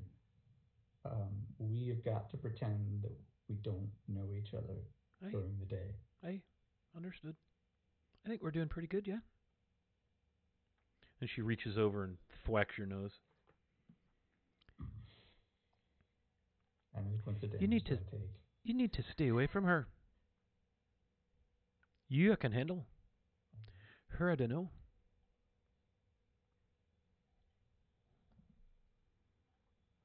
I mean, so what you staying away from her isn't a permanent solution, though. Hey. I might have to actually go take her down. Oh? Why is that? At some point. So that I can be your brother again. Oh, well, that would be nice. Can't say I'd object to that. At least I would feel better about being your brother again. Oh, I'd like that. Not feel like the Black Network was going to come after me at any given moment. This all having to do with your trip to jail and all that, hey, I suppose. Yeah, very well. I tried to tell you, didn't I? Yeah, I know. You didn't listen. You're always young. What seems odd is she has this short sword. It doesn't look like it has a very good edge on it. It's got a couple notches in it, and you don't see a scabbard and belt. She just has this short sword with her. Yeah. Have I ever seen her use a short sword before? Never. You've seen her use a hoe to tend crops, small shovel, any manner of baking apparel. Not a short sword. What do you have there? Let me see that. Hey, she points it at you, rather awkwardly, instead of turning it around and presenting the pommel to you like a trained swordsman might. I'm gonna try to quickly just grab it away from her. It's a beauty, isn't it? Fine blade. You should see the tree I took down with it. Oh yeah. I'm ready to go. I try to just grab it away from her. Oh, excuse me, Mr. Swordsman, and the like. Yeah. Roll perception. Looks like it could actually. Roll me a perception as you're talking with her.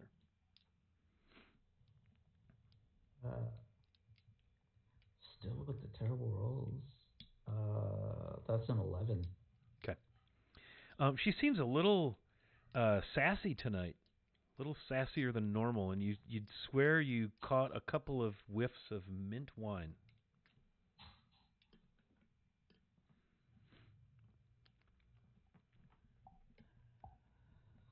Dan, are you going to remember this conversation in the morning? What do you mean by that now? Of course I am.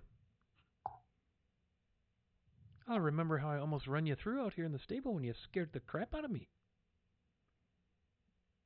Just best hope I don't shite in your cupcakes.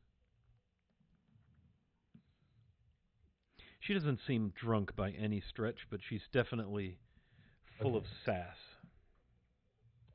In a positive way. But the Luwala business definitely, you saw her face cloud over.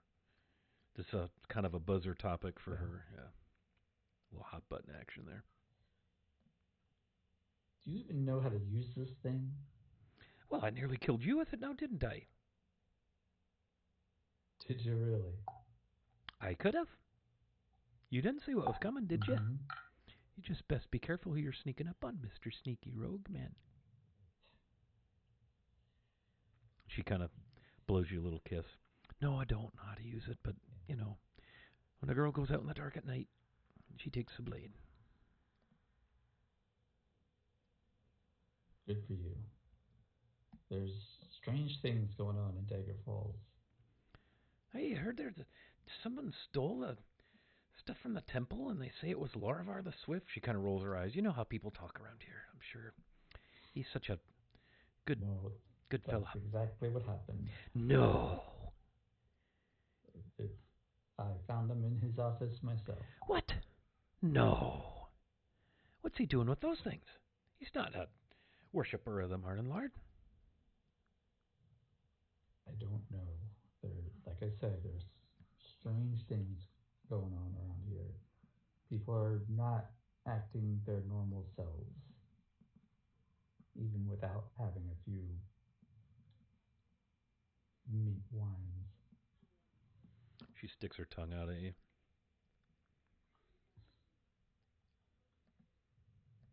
But I'm looking into it. The friends that I've made and I are checking things out, but I'm worried about you, Din. I'm fine. No one here knows much about me at all. Got my little dessert booth over here, and everything's good. We'll just keep going like we're going. Hopefully you can get rid of that skank over there in the black network. She kind of rolls her eyes again. Right. Just mind you take care of yourself. Let's don't find you in jail again, eh? I have no plans to go back. All right then. And just no more hugging in public. I hug all kinds. Right? Yes, sir. All right. No hugging in public. Kind of rolls her eyes. You know that's going to be a challenge for her. But you also see her hug customers, and she and Giovanna seem to have made quite a little connection. Oh, really? Yeah, they seem to be quite chummy. She has Giovanna back in the bakery teaching her things. You've seen Giovanna working back there.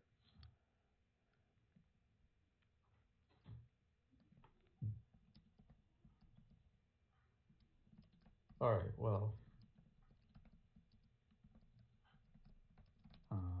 we can meet back here whenever you want, but during the day, I think, at least for now, it's best if nobody knows. Yes. How many times are you going to tell me I'm not that dense? Just mind you check your cupcakes when you get them. Wouldn't want anything unwanted in there now, would you? I'll have my friends. You can eat one first. Oh, that's clever. Well then, you best be back to your room. And I have to be up in about 4 hours, so I need to get some sleep. Right. All right, and I will go in for one last hug. She'll give you a good squeeze. Pat you on the back. All right then. I won't hug, and you won't scare me out to my breeches. How does that sound? Fair enough for you? That's a fair deal. All right then, very well. A little bit tighter, and then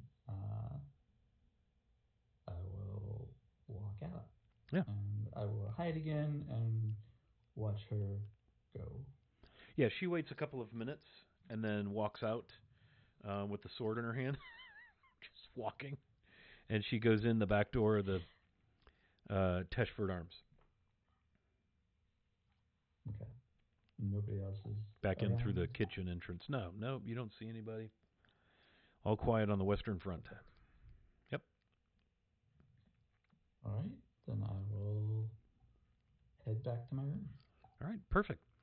So the end of 29 Flame Rule finds our heroes resting comfortably.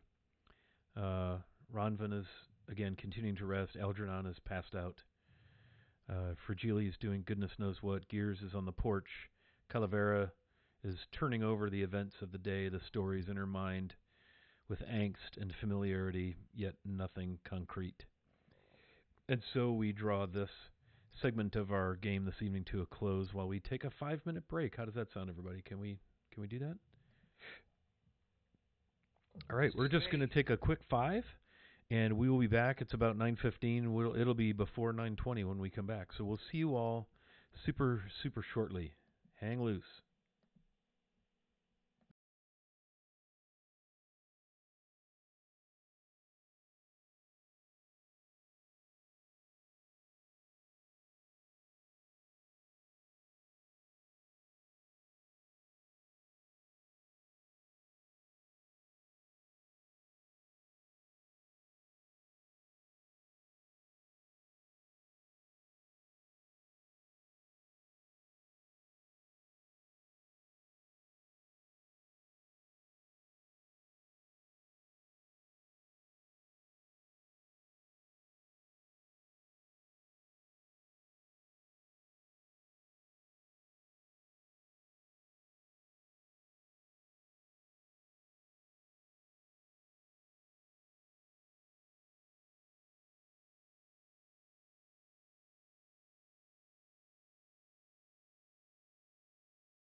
Okay, we've survived break. We've survived the first hour and a half of our game, and we should continue, don't you think? Um, so we're going to pull the curtains open. The heroes, the party, all six of them, are going to. We're going to open with them at the entrance to the Temple of Lathander, affectionately known locally as Lathander's Light. They were bid to attend an audience with His Radiance, the High Mornmaster Harndar Orin, at 9 bells, and it is just before 9 bells, and the party finds themselves entering the For Dagger Falls, the fairly opulent Temple of Lathander. It has a beautiful entryway up some stone steps. Everything is just pristine clean. It's a very bright stone building, a very light colored stone, stacked stone. It's been worked. It's very, very impressive when you come in. There are some pillars on either side of the entryway, and you go into a sort of a grand foyer with a polished stone floor. Other than the Lord's keep and the constabulary offices, this is kind of on a par with those. Very nicely kept. Again, it's not actually opulent, but for Dagger Falls, it's pretty damn highfalutin. And there are a couple of robed, you presume to be priests or clerics, who stop and greet you. May the Morning Lord's blessing be upon you all. I presume you're here to meet with His Radiance, the High Mornmaster. We are, yes. Yes. We have that privilege. Very well. Very well. I am Brian, and I'll lead you to his audience chamber. And so, Brian is a human, very well kept beard, rather slender, nice head of hair, wearing very light colored robes, open sandals, leads you through the hallways. You pass, some closed doors, hallways going off in other directions. It's a decent sized building. He takes you around a corner and into the back, and you pass a room, and he stops and he nods in the direction, and it's you can look through the doors. They've been set with glass, and it's kind of like beveled and ornate. And you can see in there it's a small chapel. And in the chapel you see three priests robed much like this young fellow, except these three priests are older. They're around the altar, and from the window, and there's this beautiful run of stained glass, and it's facing east, and so the sunlight is just pouring in this window in this beautiful 30 flame rule summer morning, and illuminating this altar, and it's a simple stone slab on across a beautifully crafted wooden, very simple kind of plain wooden carved kind of platform, I guess, frame. And upon the altar you see the monstrance. And I mean, it is absolutely stunning. It is casting little shards of light all around inside this small chapel. There are some seats where people could sit and pray. And you also see the glint of the gold ring laying on the altar. And these three they look to be in prayer. You can't really hear if anything's being said or sung or anything, but Brian turns to face you. They are blessing and reconsecrating the relics that you helped us secure. We are most grateful. Question, Wiley. As we've walked through this place, have I seen any symbols that would be more befitting of a Monitor than of Lathander? No, this is definitely all Lathander all the time. 24/7. This is clearly a temple to the worship and advocation of the Morning Lord. There are no other holy symbols, I didn't know because of their relationship. If there was anything like that. Nope. Okay. So he lets you watch a little bit in the side chapel, and you can see them praying over the items and gesturing, and it's just this spectacular scene of light. The colors from the diamonds that are set in the monstrance are playing across the room. The colors from the stained glass, the sun pouring in. Um, all of you just feel warmed by the scene before you. And then he Julie's go ahead. Julie's going to just start walking forward, but in kind of a stealth mode, like she's trying not to disturb them, but she wants to find a seat closer to what they're doing. Okay, so you're going to go through the doors and into the side chapel. Is that right? Yeah, she wants to hear as much as she can of everything. Okay. Yeah. You can do that. Brian doesn't stop you. He's like, and then you see this calm come over his face and this quick introspection, and then he stands still, and you can easily open the doors. Roll me a stealth, since you've said you're going to try to be super quiet. Okay, it's +2, so 12. Okay.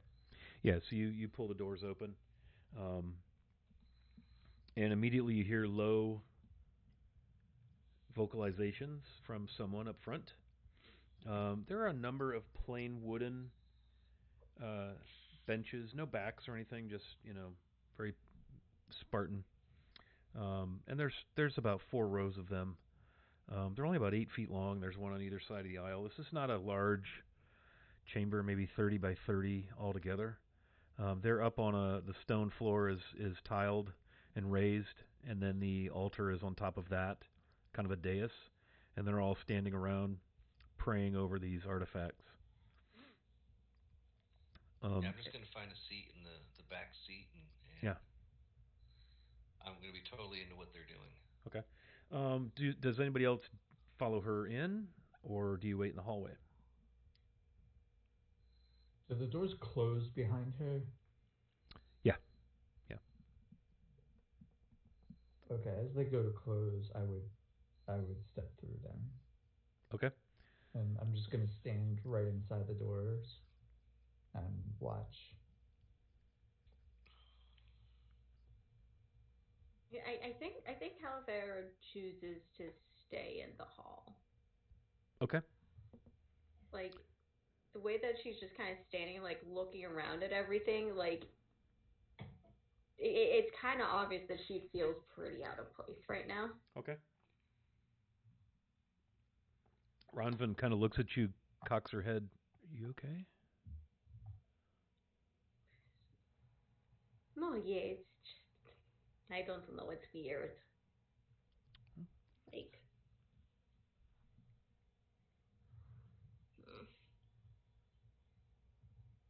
I don't know.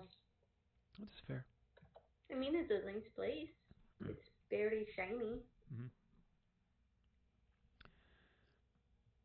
Al waits in the hall, opens his book that he's prone to doing when he's got nothing else going on of interest. Kind of leans against the wall, has his book open. Gears, anything? In the hall. Okay. Yeah. So, as well. Fragile, you hear vocalizations and things, but what languages do you speak? I speak Celestial, Common, Elvish, and Sylvan. Okay. You hear a word in Celestial that comes up from time to time, and some of the you're able, as a religious person, you're able to deduce that there's some sort of ritual or chanting or something going on, and you hear the word light in Celestial, but the rest of the language is really not intelligible. Rue, roll me a religion.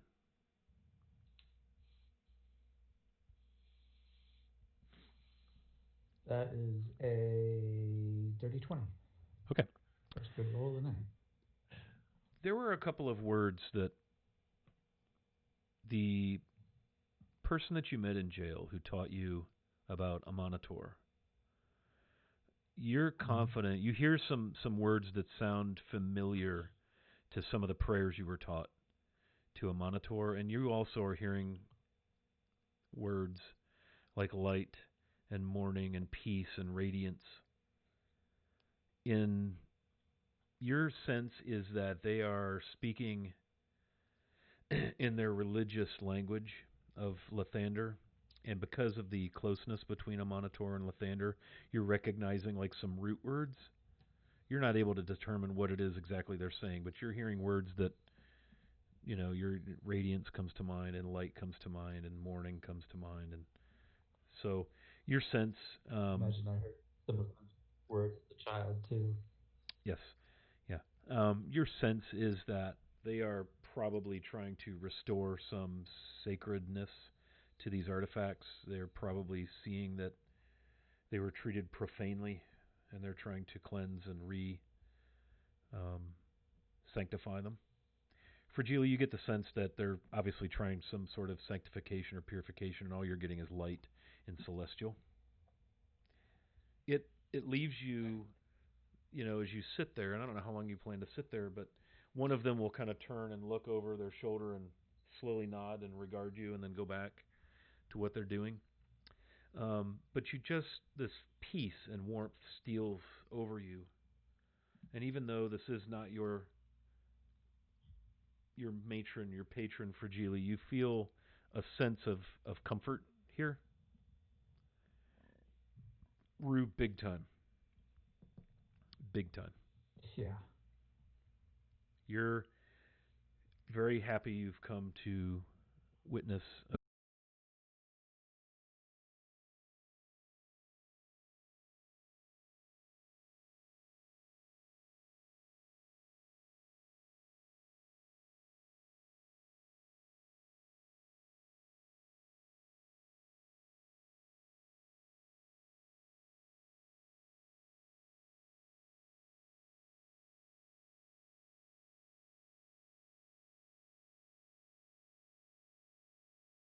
It's drawn away, and he is transfixed by the ritual Mm-hmm.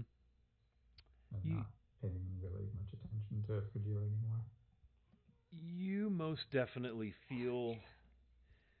You most definitely feel a call, a tugging, not at your heart, not at your emotions, not at your mind. There's nothing cognitively, intellectually familiar about this other than you recognize some of the words. But something stirs in your something that this feels like goodness and familiarity to you. This feels like this was a good idea. I like this. Yeah.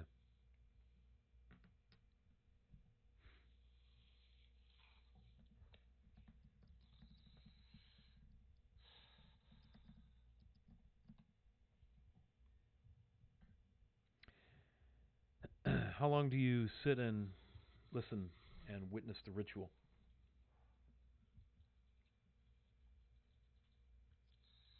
Um, as long as they'll let me. Okay. Well, you don't get the sense that they're going to run you out of there, but you do know that you have a meeting very shortly. Um, so Brian will lean his head in and kind of catch your attention and come, come.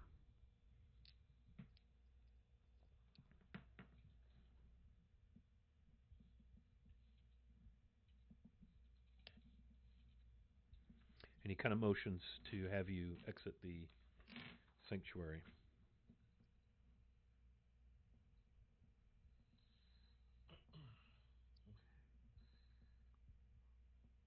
And you'll notice will actually be a slight tear in for Julie's eye.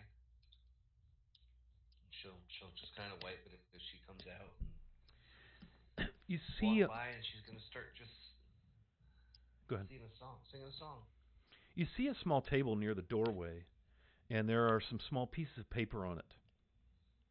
There's what looks to be maybe some incense, um, and there are also some wooden holy symbols to Lathander there. Both of you see these items.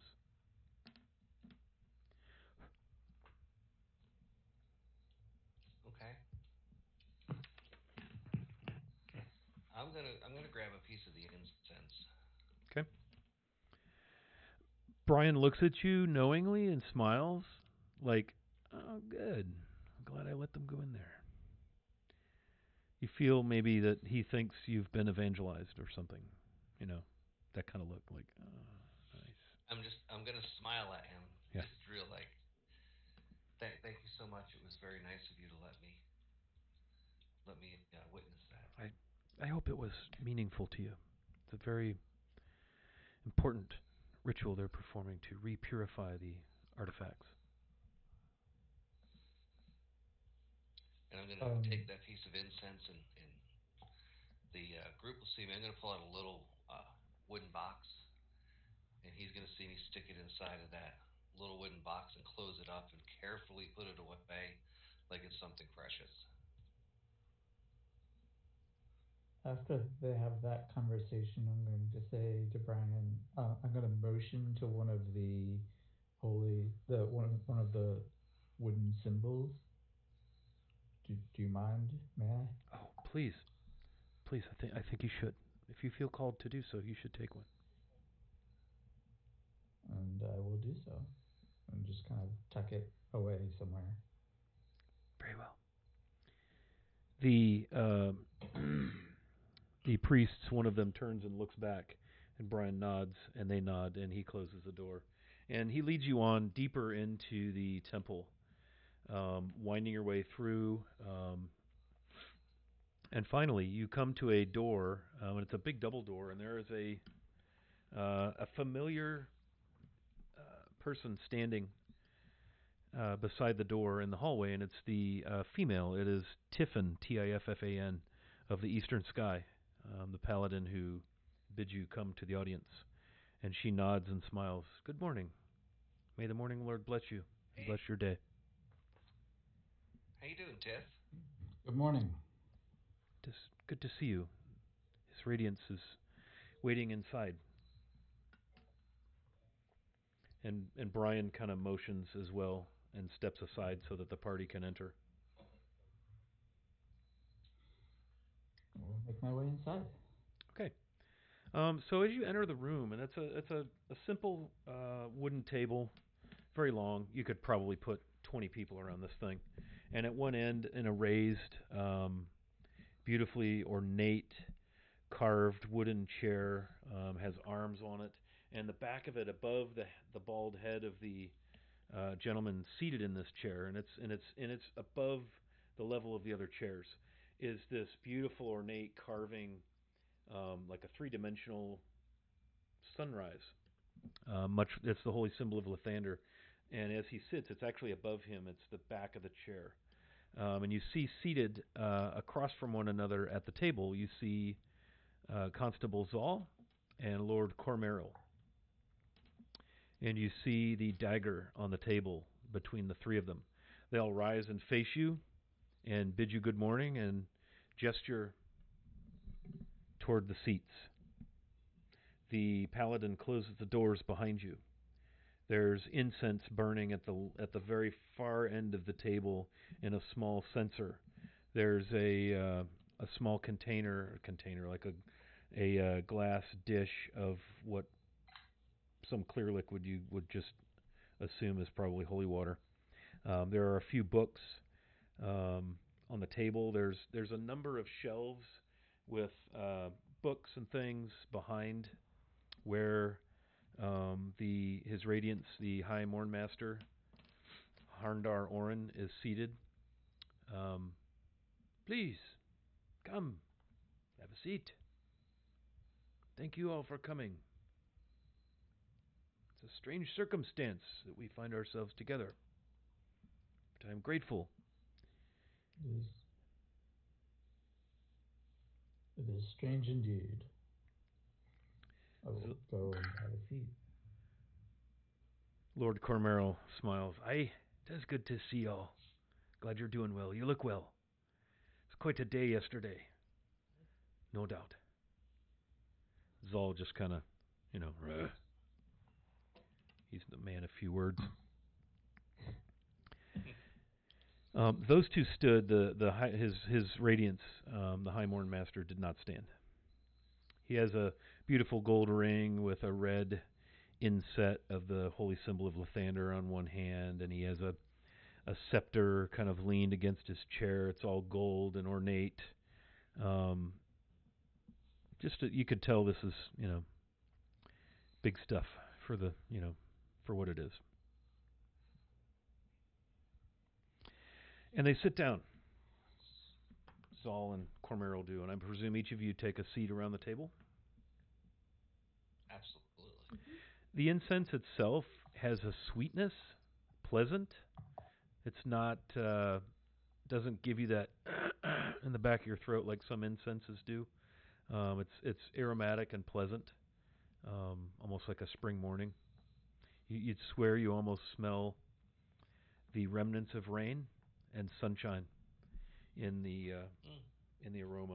And if any of you had taken damage, you would have healed a hit point. It has that enlivening effect when you come in, and there's this kind of this. I wouldn't say smoke. I would say mist that hangs in the air in the room that you only can assume is coming from the incense. So, it seems we've got ourselves a mystery here, boys and girls, Cormeril says and leans back in his chair. And he has a glass of water and he just takes a sip. And Zal just sitting there. You could tell he is not yet over the fact that Lorivar, took these holy relics away. And he's deeply offended by that. And the High Mournmaster seems rather expressionless other than kind of a reasonably welcoming smile. So we need to figure out what's happening here in Dagger Falls with these strange behaviors, the theft of our most precious holy relics. My first bit of business for you folks is to extend our gratitude, our deepest gratitude, on behalf of the Morning Lord and our clergy and our paladins for finding these most sacred relics.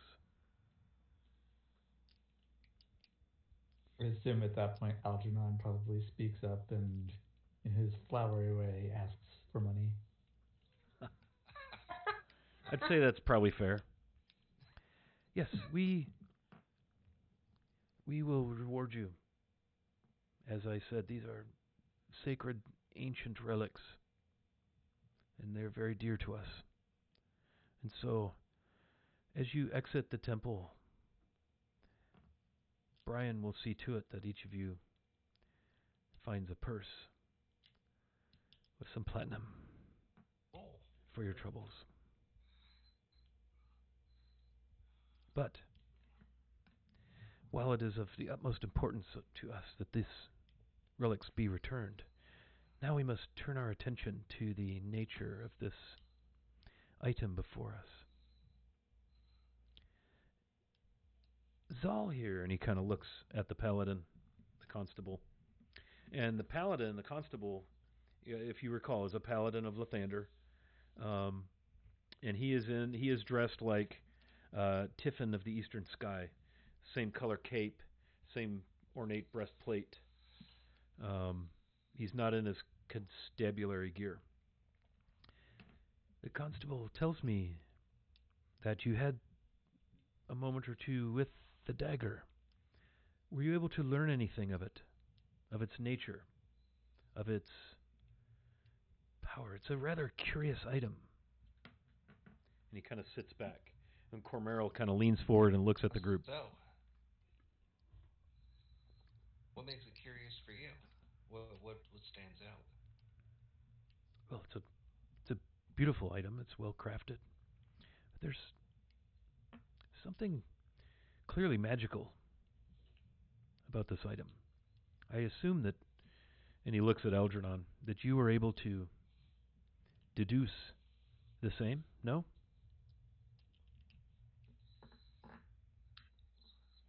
I think Algernon would acknowledge that it was covered in illusion magic, that it's not really what it looks to be.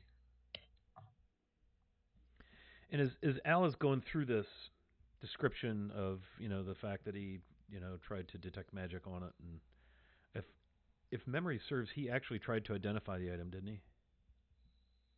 Yes, he did. Yeah. Um, and so his radiance listens very intently, very patiently. He has very kind eyes.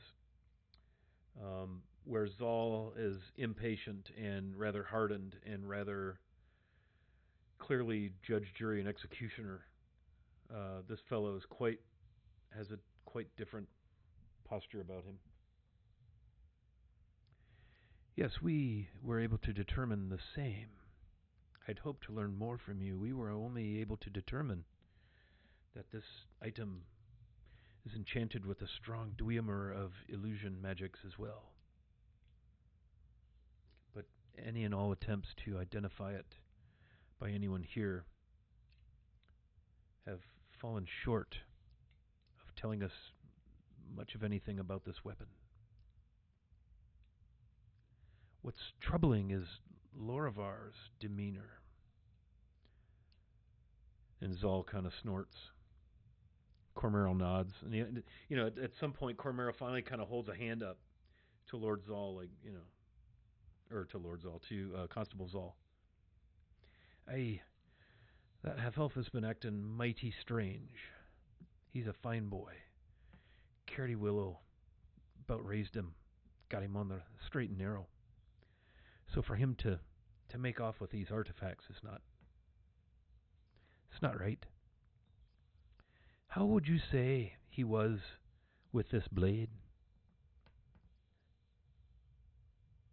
Zal here says you had the blade. He was protective. Yeah, okay.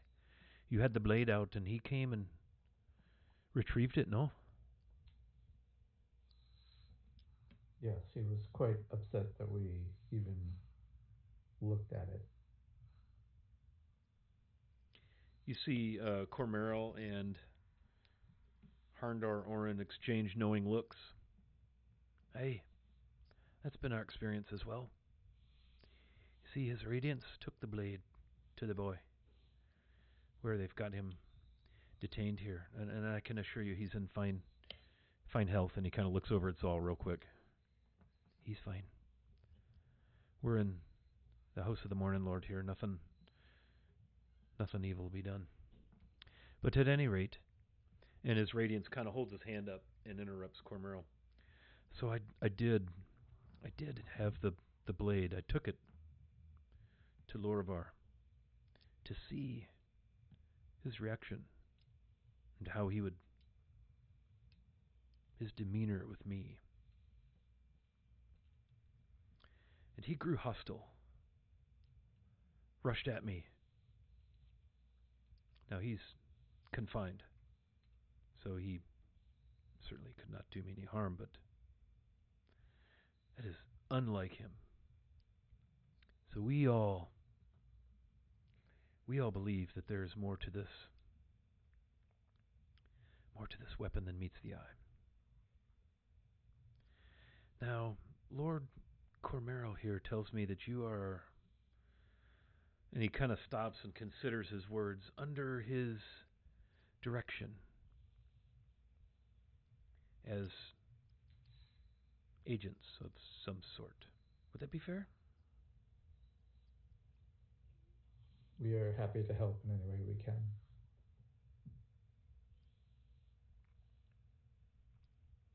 We must determine what is happening with this weapon and all the.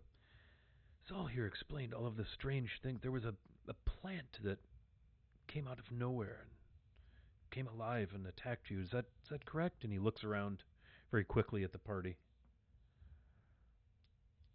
It is indeed. Many strange things happened yesterday. What else?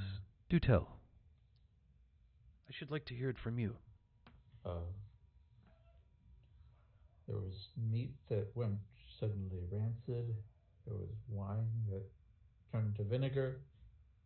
Of course, you know of the fight that that happened right here in the Yeah, temple? you kind of see the blood leave his face as you mention that. Yes, yes, yes.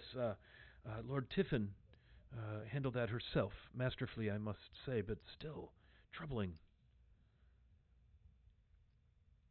There was a halfling who works for Master Willow that seemed very overly upset about a minor issue with a purse, Yes, yes, a stolen as stolen item. well as a number of incidents there at the Dagger Reforged between customers who were again overly overreacting to things and seemed out of sorts. And he kind of strokes his chin, as it was described by Constable Zoll and Carrie Willow. I tell you, these people are fine. They won't tell you wrong.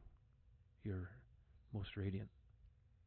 Cormeril showing deference to the High Morn Master. I have a proposal. Here's what I think we should do. This this item, this situation is far in excess of any abilities I think we have here. And he looks around the room and gives each person an opportunity to dispute that. At Zal, you can see, he's way out over his skis. He's a fighter, not a magician. You see a look of frustration come across Orin's face.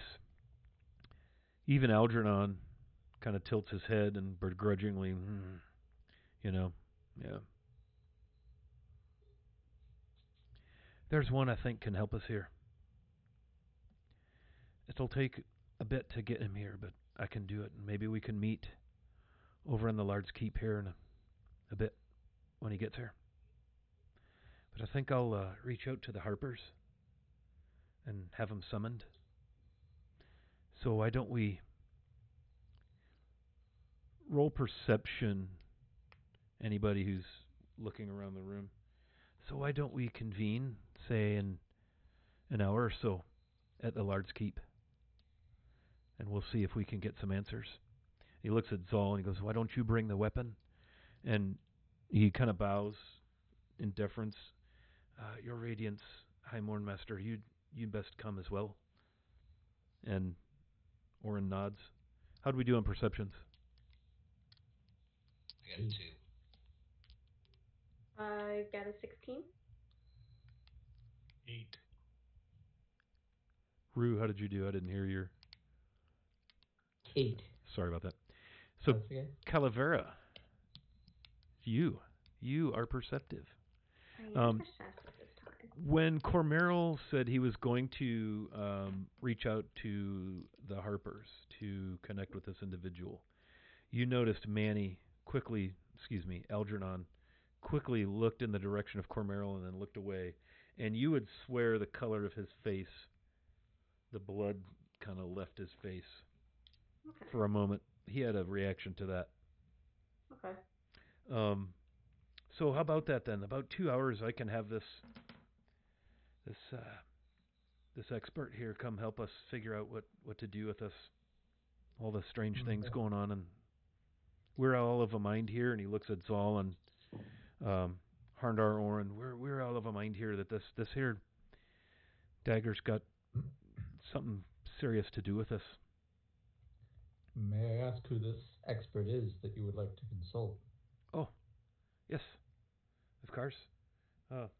Tis the excuse me, goodness. Tis the sage of Deepingdale, Rountitus. He's a wizard of some power, some knowledge. If there's anyone, save Elminster himself, this feller can see to it that we figure out what we're doing. Do I know anything about this particular gentleman?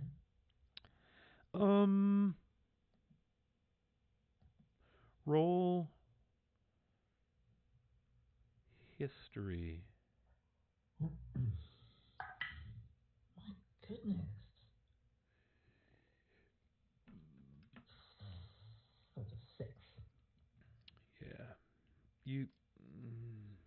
it sounds like you should, like Sage of Deepingdale. Are you kidding? That sounds incredible. Ronvin sits up. Oh, the wizard with the tower in High Moon. Yeah, he would know. And everybody kind of, yeah, he'd know. He used to come to Mistledale and teach us, well, not me, but teach some people some magic tricks and the like. And yeah, I bet he would know. Ronvin recognized the name. She's heard of him. He built a tower in Deepingdale, in High Moon. Yeah. And Cormero kind of nods in agreement. Hey, that's him. Yeah. Rowan Titus. He'll come. He'll help us determine what's going on.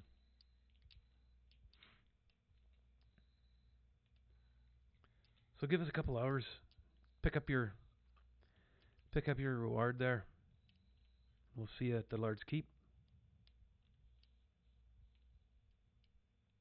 He looks around the party. Of course. If there's anything we can do to help, I'm happy to do so. Hey, that'll be it. That'll do it. And then whatever we can learn, perhaps there's where your help might come in. Certainly. His Radiance, the High Mornmaster, stands this time and nods at all of you. Again, we thank you so much for your help, and Lord Cormero speaks highly of you, and we're grateful to have your help with this. Hopefully you can help further by whatever this sage can learn.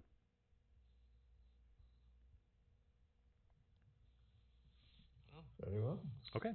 And so ends your audience with His Radiance, the High Mornmaster of the Temple of Lathander in Dagger Falls. And Brian leads you out, and he happens to have a sack with him when you exit the audience chamber. And in the sack are 6 pouches. And in each pouch are 10 platinum pieces.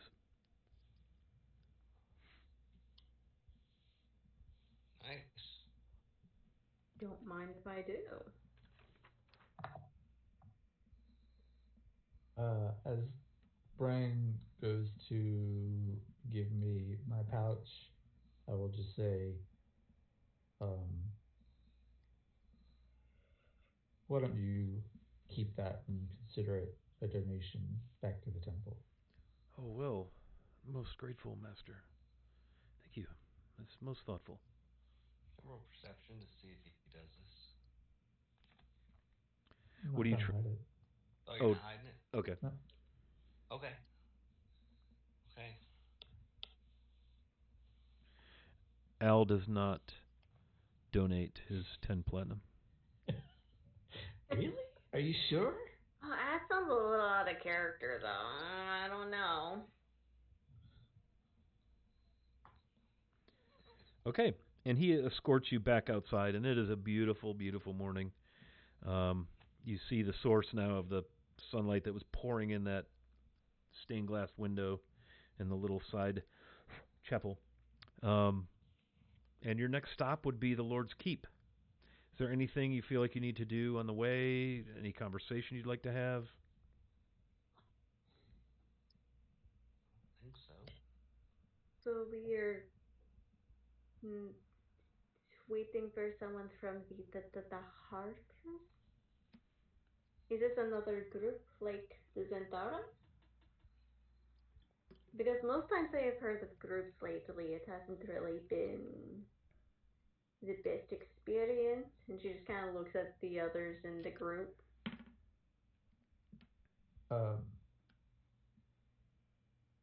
Wiley, stop me if I go out of line here, but as far as what Rue would know, but they're a group that stands opposed to the Zentarum. Okay, so that sounds friendly. Okay. Yes. Okay, thank you. Ronvin chimes in. Yes, they're very helpful, especially in the Dalelands. Many of them are rumored to be in Shadowdale. They just they do good. They fight well. They some of them are magical. No one knows who most of them are. Pretty secretive, but yes, they're good at information and seeing and knowing things and communicating things. I'm sure each of the Okay. lords of the Dales has harpers at their disposal. They are sort of the I grew up. They're the defenders of the Dalelands. They might even be good ones to tell about the experiences we've had with the Zentarum that we've seen.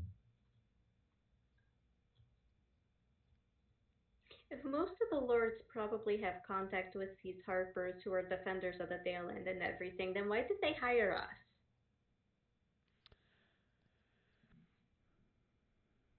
I guess we'll do different stuff than the Harpers, she says, kind of naively. She really doesn't know the answer to that question.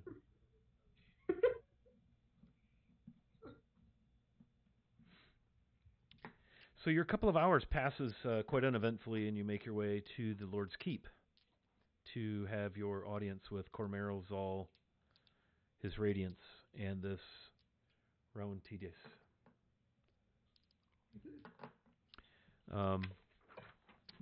You are greeted once again. Janie is at the front counter, and Fayanil, the younger elf, one of the scribes, leads you. By now, you've become quite familiar with the trip back to Lord Cormero's audience chamber, and Fayanil leads you in there, and you see in there again his Radiance stands with Zal at his side. Cormero is at the head of the table. Across from Zal and the Morn Master is this tall, thin, rather handsome fellow. This is kind of a little pointed white beard. Very dark, shoulder-length hair, but right at his temples it's kind of gone white. Very handsome. He stands and doesn't quite bow, but nods and regards all of you. I am Rowan-Tidis, Sage of Deepingdale. It is good to meet you. We'd probably be looking at Al to see what his reaction to this is. Al is pretty quiet. He's been pretty quiet since the discussion with Cormero in the Temple of Lathander. He did not chime in at all on the discussion of who the Harpers were, but anybody paying any attention to him at all would notice that he was listening intently. And once again, he cordially introduces himself, but he's definitely, you know how Al has that kind of that sass, that bit of swagger? That seems to be missing at the moment.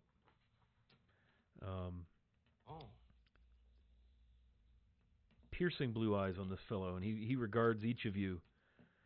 Yes, I am Rowan-Tidis. I am the Sage of Deepingdale. Please, have a seat.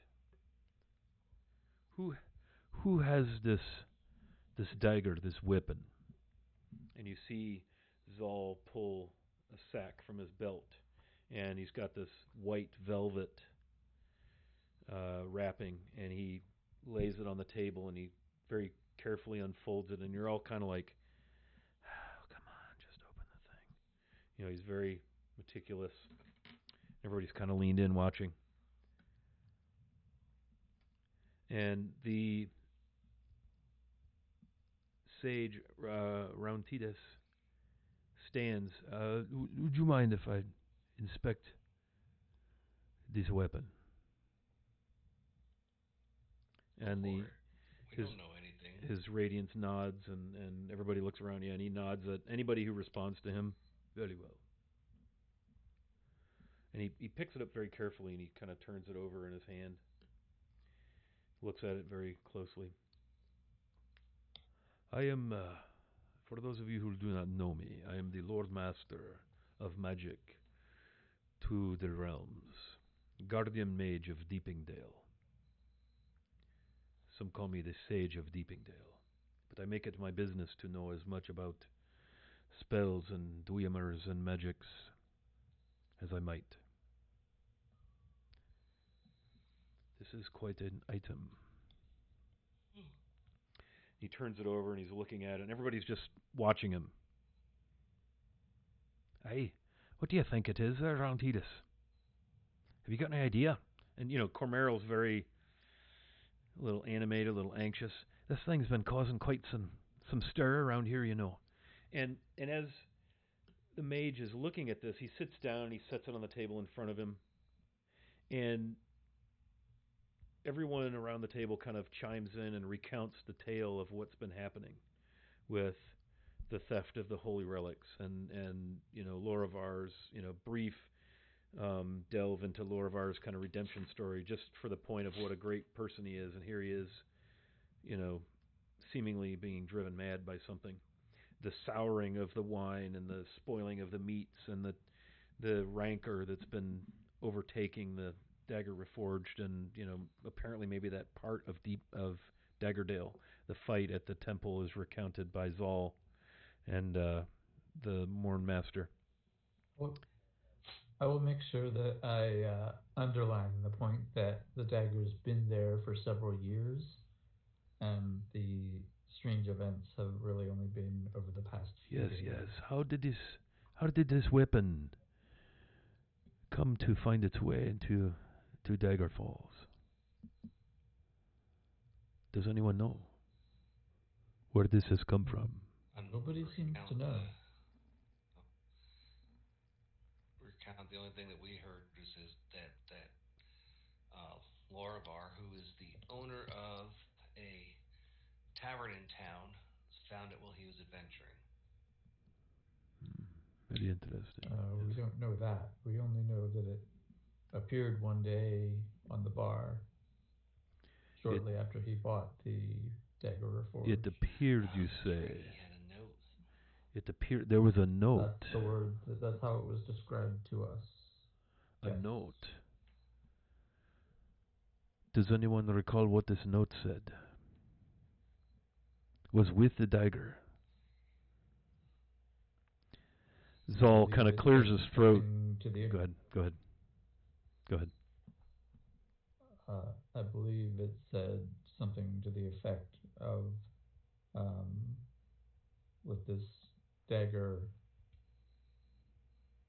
remind you of your past and have you look to your future, something to that effect.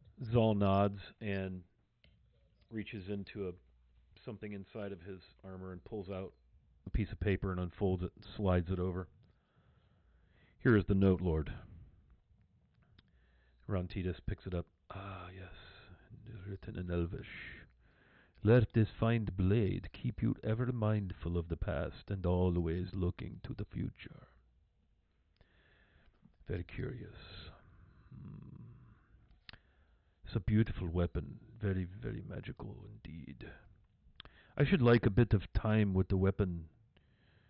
You all may remain here. Nothing dangerous. And he kind of looks around for effect.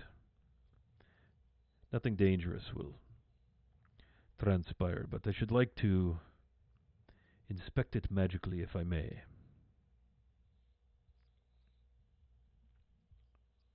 Do you need for us not to be here? No, inspect it? You're fine here. It will just take a few moments.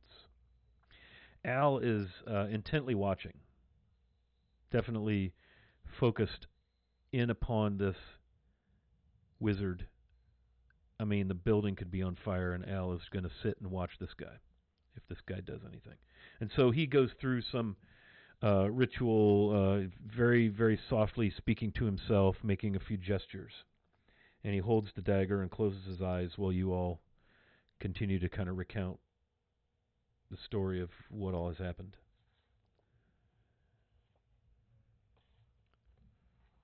After 10, 12 minutes, I know this blade. Have you time for a story? And he looks around, and Cormeral's like about to jump out of his skin, like, "Hello, it's why we brought you." Story time. Can we get a drink? Like, really ask that. Cormeral kind of, "Hey, that's a good. If you're going to tell a story, perhaps a few tankards might be in order. Coffee for you, your radiance, and of course you, Constable." So drinks ensue, tankards of ale, wine, coffee, water, beverages.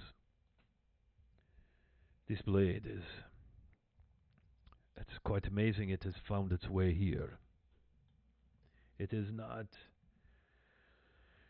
of this world. Let me say that. This blade, not only is it not from Toriel, from Faerun, it is to be taken from here as soon as it may be. This weapon is much of the problem, I fear. This is a magical blade that has quite a hold over young Lorvar the Swift. It has cursed him, it has taken him, it has claimed him. That sucks. And you see the color run out of Cormeral's face and Zal. So it made him steal the relics? Yes, indeed. Well, he must atone for his behaviors. I believe he was not in his normal mind. This blade is driving him crazy. It is causing great discord in him and all around him, and it has caused damage. It must be removed to its original place. Which is where? And he sits back and takes a sip of wine. A world called Mistara. It belongs deep inside Black Claw Mountain. It's a continent of Brun on Mistara. Deep Delver's Enclave, I believe, is the name of this place. Someone must return this dagger to where it belongs, to the Grendel root in Black Claw Mountain. And he kind of stops. Zal's just like, "What about Lorvar? What if you take this dagger? What will happen with him?" And the Morn Master kind of raises his hand. I believe this is where we may help him, Zal. If I understand such things, and this is beyond my strength, my power from the Morning Lord, but the dagger I can do nothing with or about, but once it leaves, I think I can retrieve young Lorvar. And the mage looks over and nods. "Yes, your radiance. You can retrieve him through the gift of the Morning Lord. That is in your area of expertise. But the dagger must be removed. The dagger must be returned. This is the cause. It is attracting discord. It is causing discord. There are Fae among you. There are Fae have found their way to Dagger Falls. That's the wine. That is the food. The missing items. These are all from the Fae. There must be a portal. A crossing has been opened. They're being attracted. The Unseelie. So the blade must go. It must be returned. It belongs. It was either stolen or sold, but it belongs in Deep Delver's Enclave. Indeed. Yes. And So who Cormeral's are these just like, unseelie? I'm sorry? Hey, who are these unseelie? Fragility asks. Oh, they're the dark side of the Fey realms. The spirits, the creatures, the Fey, the Unseelie are the dark. The Fey has two sides. One is the side of light, and then the Unseelie, the shadow. These are the creatures drawn So like, by the blade. If you, if someone, if we are able, and I should be able to close this crossing, that will cease. That will go away. Whatever Fey remain on this side of the crossing will be here, but no more will come. And I may be able to send some of them back. I can take care of that myself. But we need someone to return this dagger to where it belongs and get it out of Faerun as soon as may be done. Cormeral Can kind you of send leans us back. there? Cormeral leans back, looks at you, and kind of nods like, hey, that's what I'm thinking, exactly. Maybe now's a chance for you to earn your charter here. This seems like a job for a number of strong-willed, skilled people like yourselves, yeah?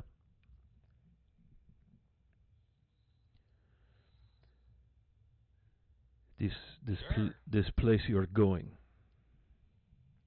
it has a story, a history behind it. The This Black Claw Mountain, it is quite a strange place. He kind of sits back. He lights a pipe, because what would a wizard be without a pipe? Healthy. So long ago. This large, as the story goes. Again, I'm fuzzy on some of this, but a great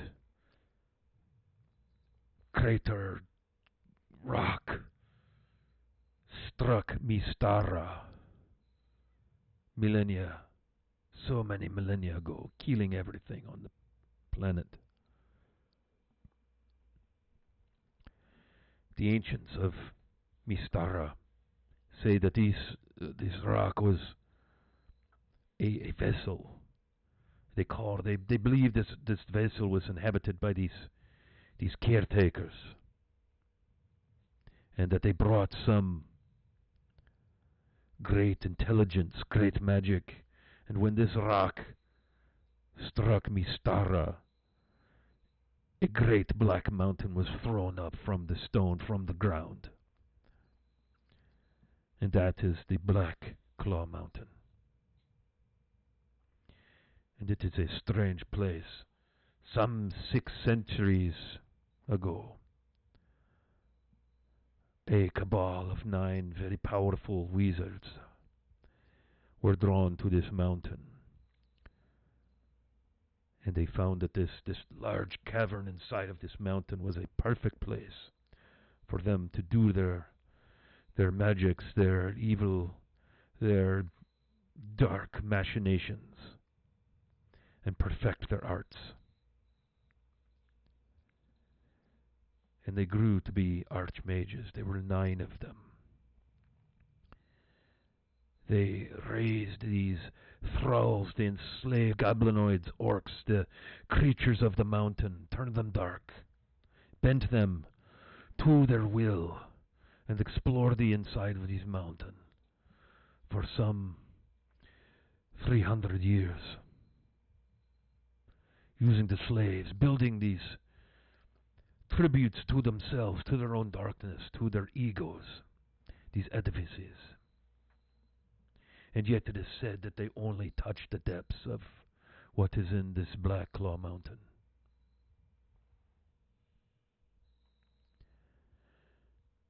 A crusade came, crusade of the White Sun.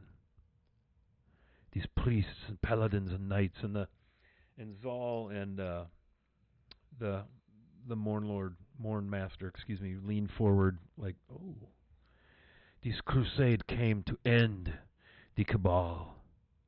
They cut deep into the magocracy, into the towers that were constructed.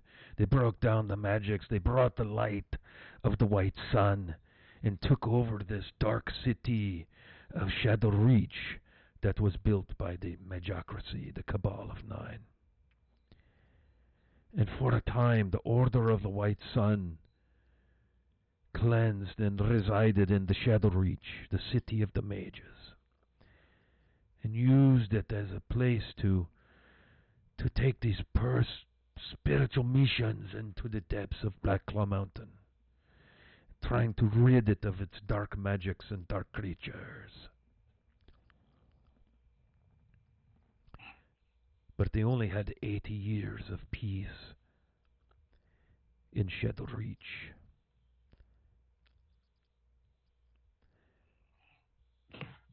Some 220 years ago, the Grendel Root awoke. The great dark magic, that of the caretakers. That is the legend. The Grendel Root awoke, and these spires of indestructible metal and stone pierced through collapsing caverns, killing, destroying tunnels, caving in parts of the Black Claw Mountain. And the crusade of the White Sun escaped those who were left alive, and they closed the entrance to Shadow Reach. They sealed it with magic and iron, so that the Grendel Root, the dark magic, whatever these energies, could not escape or be found in Black Claw Mountain. Yet, adventurers, in their own stupidity, in their own yearning for understanding, for riches, for fame and glory, a group of them, 90 years ago, broke through the sealed doors and began to explore the ruins of Shadow Reach, of the interior chambers and chasms and tunnels of Black Claw Mountain. They're successful in creating a place of relative peace and settlement called Deep Delver's Enclave. This metal, this Grendel Root, reaches up through the 100-foot high promontory above Shadow Reach where the Enclave is located. And yet these people have no fear. Brave souls, good souls, have opened this as a gateway to the darkness between the peoples of the continent of Brune and the darkness of Black Claw Mountain. And there they keep back the denizens of the dark on this promontory above the ruins of Shadow Reach. And there is where the dagger must go. Ion is his name. He sold this dagger or lost this dagger to someone who brought it here for some purpose. Ion must be given the dagger back. It belongs in the mountain. Yes, that is what must be done. And he's like sweating, and Al is just on the edge of his seat, glued to this guy, every word. And nobody's even noticed, but he's madly taking notes with his quill and his ink. He's got it all out, and his, just you can hear it scratching on the paper. This, this deep Delaware Jill is enclave. gonna. You must go. And he looks at Fragile, hearing her speak. Yes. Let's go. I'm ready. She stands up and she's like, "This sounds like an Hey, adventure nobody else will ever get to go on." Cormeril When you regards say the this, group and nods and smiles. Yes, Rue, what is it? Hey, what is it? back to Sage. When you say this must be returned to Ion, what what specifically will happen if we? Why could we not simply take this blade to whatever Mistara, anywhere there, and just leave it? Well, that is a good question, but it should go back to where it came from. Ion knows where this blade belongs. I do not. I know it. I've been to this place. I've been inside the mountain. I've seen the Grendel route. I've been to the enclave where the Hearty keep watch and keep trade available and open. They explore the mountain. They find riches, great dangers, but vast riches of magics, some of which can come here, but this blade, no. This blade must go back. And as he starts to describe this, Cormeril like dials in. You see him like, aye, riches you say, and magics. I see opportunity here. I see opportunity for if you, Sage of Deepingdale, can get them there, and of course get them back, then that would mean others can go and come back, and we could parlay some sort of a relationship, and maybe I see this as being the beginning of a great era for Daggerdale and all the Dalelands. He's like getting excited.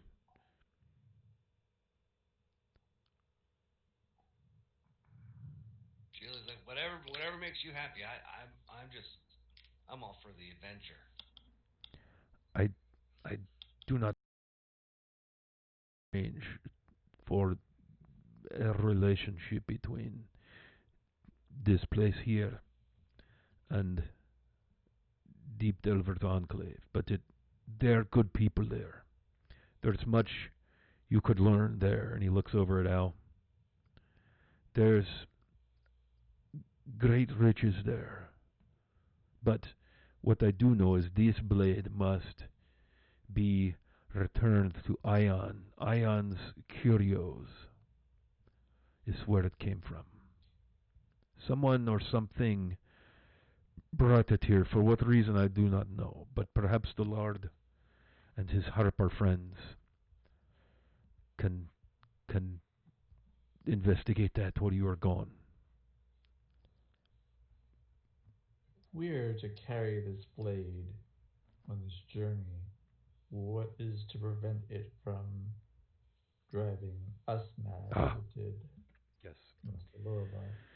Here is the trouble with these items. This is an item of great magical power, and so you must, in order to use this item and to be, in this case, consumed by it, you must attune yourself to it. You must spend time in thought, uh, prayer, meditation, and try to determine its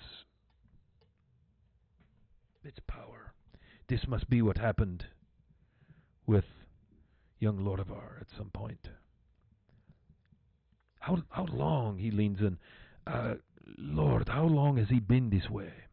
This anger, this greed, this theft. And Cormera looks at Zal.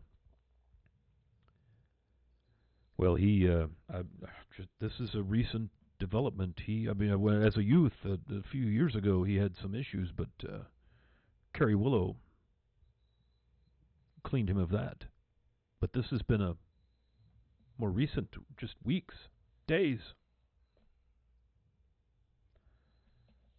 So it is then that he must have attuned himself, unwittingly or otherwise, but it it will consume him, and it will consume Dagger Falls, the Dalelands. It must be removed. I cannot emphasize this enough.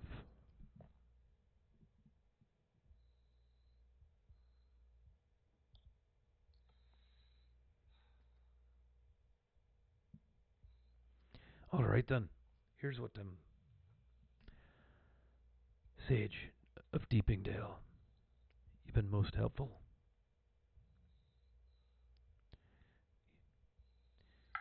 Now we must come up with a plan to get this blade away and return to where it belongs, and perhaps benefit a wee bit in the bargain. Wouldn't you say? And Ronvin seems interested. Like, man, that sounds like a cool place. Gears, have you had any reaction, any thoughts, anything to add to this? Nope. Not in the least. Taking it all in. He just kind of looks around the room. Al has made copious notes, and he hasn't. While he hasn't said anything, he seems pretty curious to say the least. What is Calavera's reaction to this? So Gallivare was definitely like really focused in on the actual like magic and casting that was happening. Mostly quiet, I think.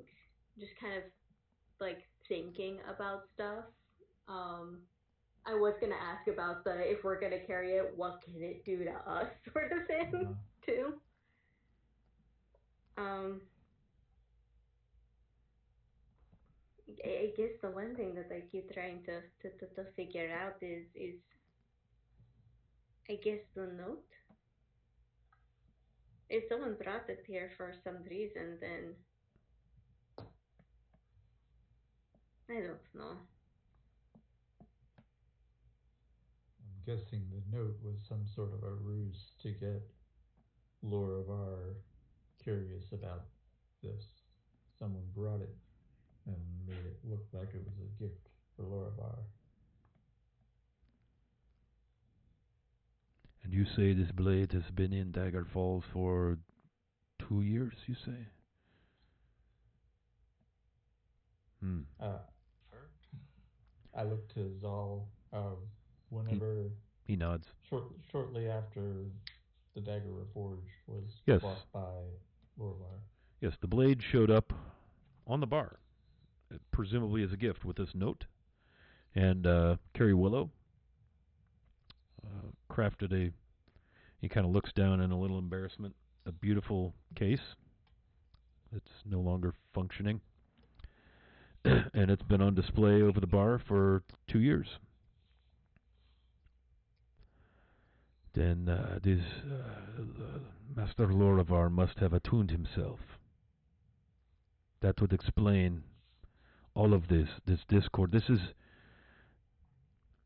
it's the cursed, almost sentient item, great power. But its magic is so dark, it must be a relic from the time of the Magiocracy. It must be returned to this mountain. It may somehow be connected with a Grundle root, for who knows. No one really even knows what, or if there are such a thing as a caretaker. I'm merely telling you the lore I'm aware of, that I've learned from my travels to Mistara. You're going to be able to get us to this world? Oh, certainly. Yes. I have a way to do How so. can we get back once we're there? Yes, so questions, so many questions. First question, you must not ever attempt to use the dagger lest you run the risk of becoming attuned and fall prey to its darkness. So keep it wrapped in the way, put it away. You must not let this blade fall into the hands of any darkness. The Black Network would love to have a weapon of this evil. Everyone keeps talking about this black network. What's the black network? He kind of looks over. Zentarim. Oh, those, those. I don't have any good Ferronian cuss words, but those jerks that we met on the road to back from finding the Spurnick. thief, Spurnick. I'm gonna look at like Rue and them when I ask that. Yes, those would be the ones. You would do well to avoid any dealings with them. They purport to be nothing more than rude mercenaries and scallywags, but there is much more going on there. But alas, that is not their purpose. So keep the blade secret and safe. What would they want with this blade? I could see them using it to cause doing precisely what it is doing. Perhaps it was them who planted it here. There's no secret that the Zentarum have tried and tried over the centuries to gain control of the Dalelands and all her natural reaches and all of the lovely souls who dwell here. We've always turned them away. Perhaps this was another. I do not know. What was your other question? Let's see. How to get back. Yes. This spell I am going to cast upon you all may also be cast upon a talisman, thus creating a magical item. Its wielder need to do nothing more than speak the proper arcane phrase to activate and have the talisman cast its duomer upon all who wish to return, and you will return back here. This is simple enough. I turn to Al. I assume that that's something that you can handle. His eyes are like the size of dinner plates at the very loose, ambiguous, reference to some sort of super duper cool spell that's going to send you guys to another world. He's just like, yeah. And Rontides looks at him. Yes, you will be able to, if you are a man of arcane means, which I can see clearly that you are, you will be able to use this talisman to return with your friends.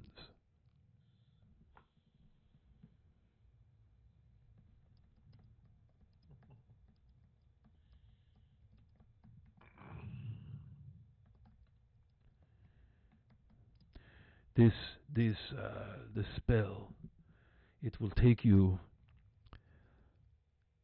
to and into the Black Claw Mountain, somewhere near the Deep Delvers Enclave. This dagger is the item that will. It's actually, it must be a spell component. Whatever this magical item you have when you go through this process, that magical item is what is the beacon, the homing device, that wherever the atom is from is where you will end up. So we use the dagger to get there. We use the talisman to get back.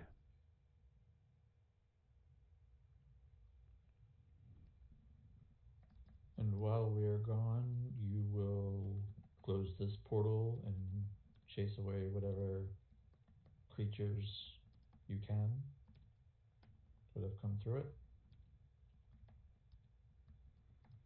Yes, of course. I've seen the work of the Unseelie in your stories. I know what I'm dealing with here, and then that will not be a problem. And you can see the relief on the face of Zal and the High Morn Master and Lord Cormeral at this, because they are just like, I don't even know what that is, but yay, make it go away. So he's going to kind of do the extermination. I can summon creatures from the Feywild, and they will take me to the crossing, and then I will send them back. That is easy enough. You have called the right man, and he kind of smirks a little bit, kind of lightening the mood. Well then, what do you say then, friends? Are you good? Are you up to the task here? What are you thinking? Can I roll insight on this guy? Yeah. Does there seem to be anything that he's leaving out, Okay. or any subtext? Yeah, go ahead and hit me with an insight roll. Anybody else who is thinking along those lines can also. An 11. Okay. I got nothing. Nope. 17. He for Rue and Calavera, anything, Gears? 13. Okay. Yeah, and you've watched Al kind of listen to this guy, take copious notes, nod. You could see flashes of recognition on Al's face when this wizard describes some of the arcana. You can see a couple flashes of recognition on Calavera's face as he describes attunement and the consumption of one through magics and traveling. You could see she's recognizing snippets of things. With your 17, Fragile, all of you feel very confident that he's on the up and up. You watch the room, you watch the reaction of the three people who know this fellow, and they're all, rapt attention on the edge of their seats. Fragile, you have no real sense of any deception or any malice. He seems to be serious about this.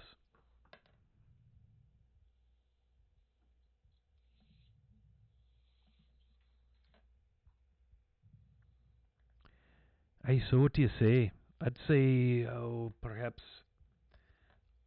100 gold each for the trip.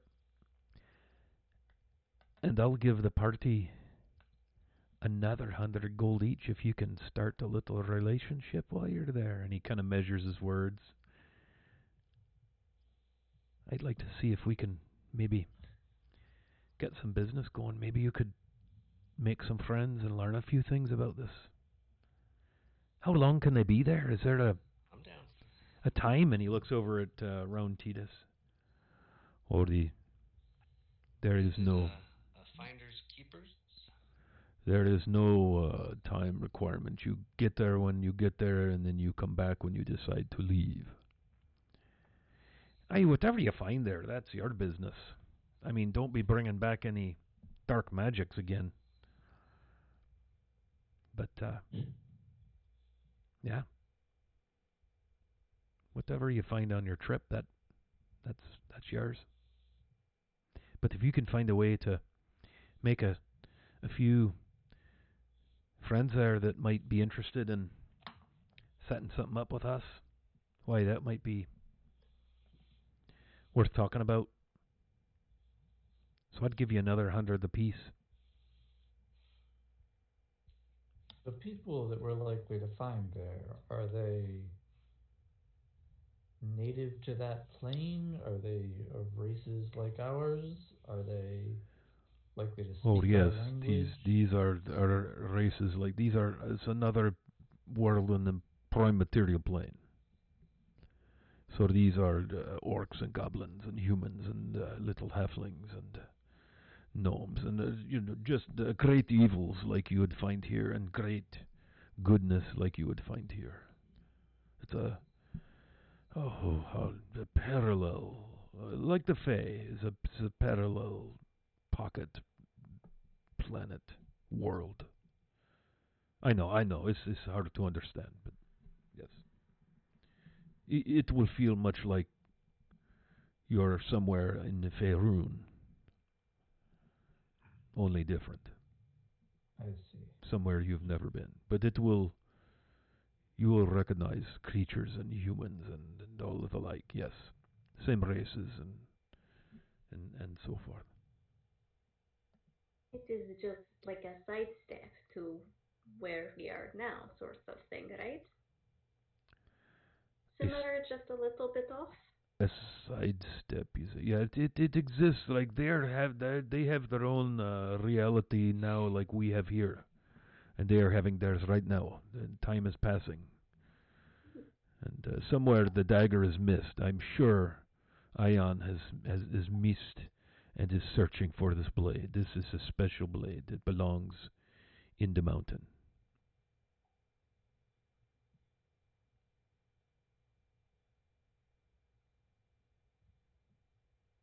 So what do you say? Very well. Let's do it. I'd like to go get my stuff first, though. Yes, I must prepare. We could do our magics here in the Lord's Keep if Lord Carmiral approves. He just kind of nods. He's pretty stoked. Hey, I'll get your coin. I'll give you the 100 up. I'll give you the 100 up front, and if you bring us back good news, I'll give you the 100 when you get back to you. A piece. 200 in a day. You're assuming it's a day. Well, no, he's giving us 100 up front, and the church gave us 10 plat. That's 200 in a day. Yeah. Hey, just do what you can to, you know, create a relationship we can all benefit from. He's eager, not greedy. He's not suggesting anything. You know this guy, man. He's a noble. He likes his money. He wants to grow the economy. You know, it's nothing more than that. But he's eager to do it. You know, It's a I good mean, thing that's we'll have a merchant with us. you're in his wheelhouse. You're in his sandbox with this notion of creating a relationship. And I think that is as good a place as any to draw our scene to a conclusion. So, you've got until next week to think over what you want to do. It sounds like the party's probably all up for this. Um, the curtain will close. He's going to have to go prepare himself for some spell casting.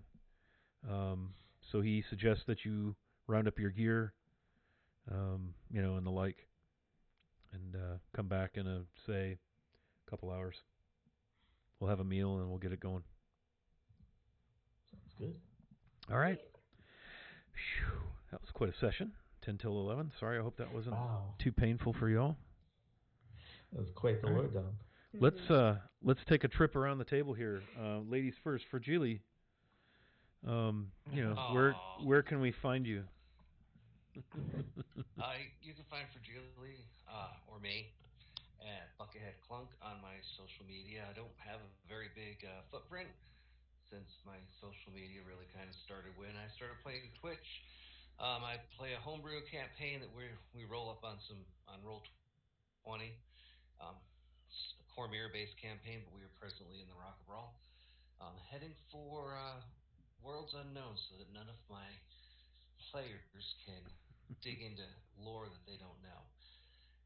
And I hang out here with you guys on Monday nights, and I play a little bit of Warhammer. Nice. Awesome. Very good. Our next lady, Calavera. Where can we find you? Hi, I'm Paige. You can find me at Keyline Cutie Pie on Twitter. I don't really do much there. I'm mostly just kind of hanging out and finding stuff that I like. This is my only streamed campaign. I play a bunch of stuff, off camera, doing home games with my friends. I know that some friends and I were about to start playing through Hell's Rebels in Pathfinder, which is pretty exciting. Apparently we're gonna start a revolution, and you know what? I'm fine with that. Nice. Revolutions Yeah. are fun. Dawning of a Oh new age yeah, kind I'm of playing thing. like an I'm playing intelligence-based characters too, so I'm getting all of the skills. Nice, That's nice, great. awesome, good deal. Thank you very much, Paige. Rue, Hey everyone, I am Andrew, aka Fellowship of the Tables, on Twitter and Fellowship OTT. Not doing a whole lot streamed right now. Mostly just involved in a few offline games, and working on a cool project for the little Wily Hobbit channel. Stay tuned for more details. we have announcements forthcoming. Exciting Or things. better yet, come join our Discord. Yes, come join our Discord. We'll drop a link in the old chat. And Gears, last but not least, where can we find you, sir? Hey, Dave here. You can find me at Hey Wilson, usually on Twitter, usually promoting this channel and the occasional other little bit and piece here and there. I am here on Mondays, as we see me now, and on Wednesdays in a completely different form as Jacob, the Halfling Cleric, Wednesdays on Dragon of Icefire Peak. So I'll see you all in a couple of days, and it's been a great pleasure. Very nice. And I'm Scott, Wiley Hobbit, the host of this fine little affair, and it's been a fun night. Lots of things happening all of a sudden. Warp speed, here we go. Yeah, we play D&D on Wednesdays at 7, as Dave mentioned. Excuse me, Dragon of Icefire Peak. And we've got announcements coming up. Stuff is happening behind the scenes. So if you're new to the community, the Discord is in chat there. Tell a friend, bring a friend. And we will see you. We will be back here Monday night at 7:30. So hopefully with a full complement of healthy and ready to roll people, because it sounds like there may be some travel in our plans here. So thanks so much. I'm going to raid my friend Carlos over at Castle Entertainment. He is a prolific creator of Greyhawk content, and you're going to want to check him out. So they're over there playing first edition D&D. So that's it. That's all I got. So we'll wait for this raid to kick off. Cool. Just be a couple of seconds. Raid! It's like the bug spray. All right, we're out of here. See you. Thanks for hanging out.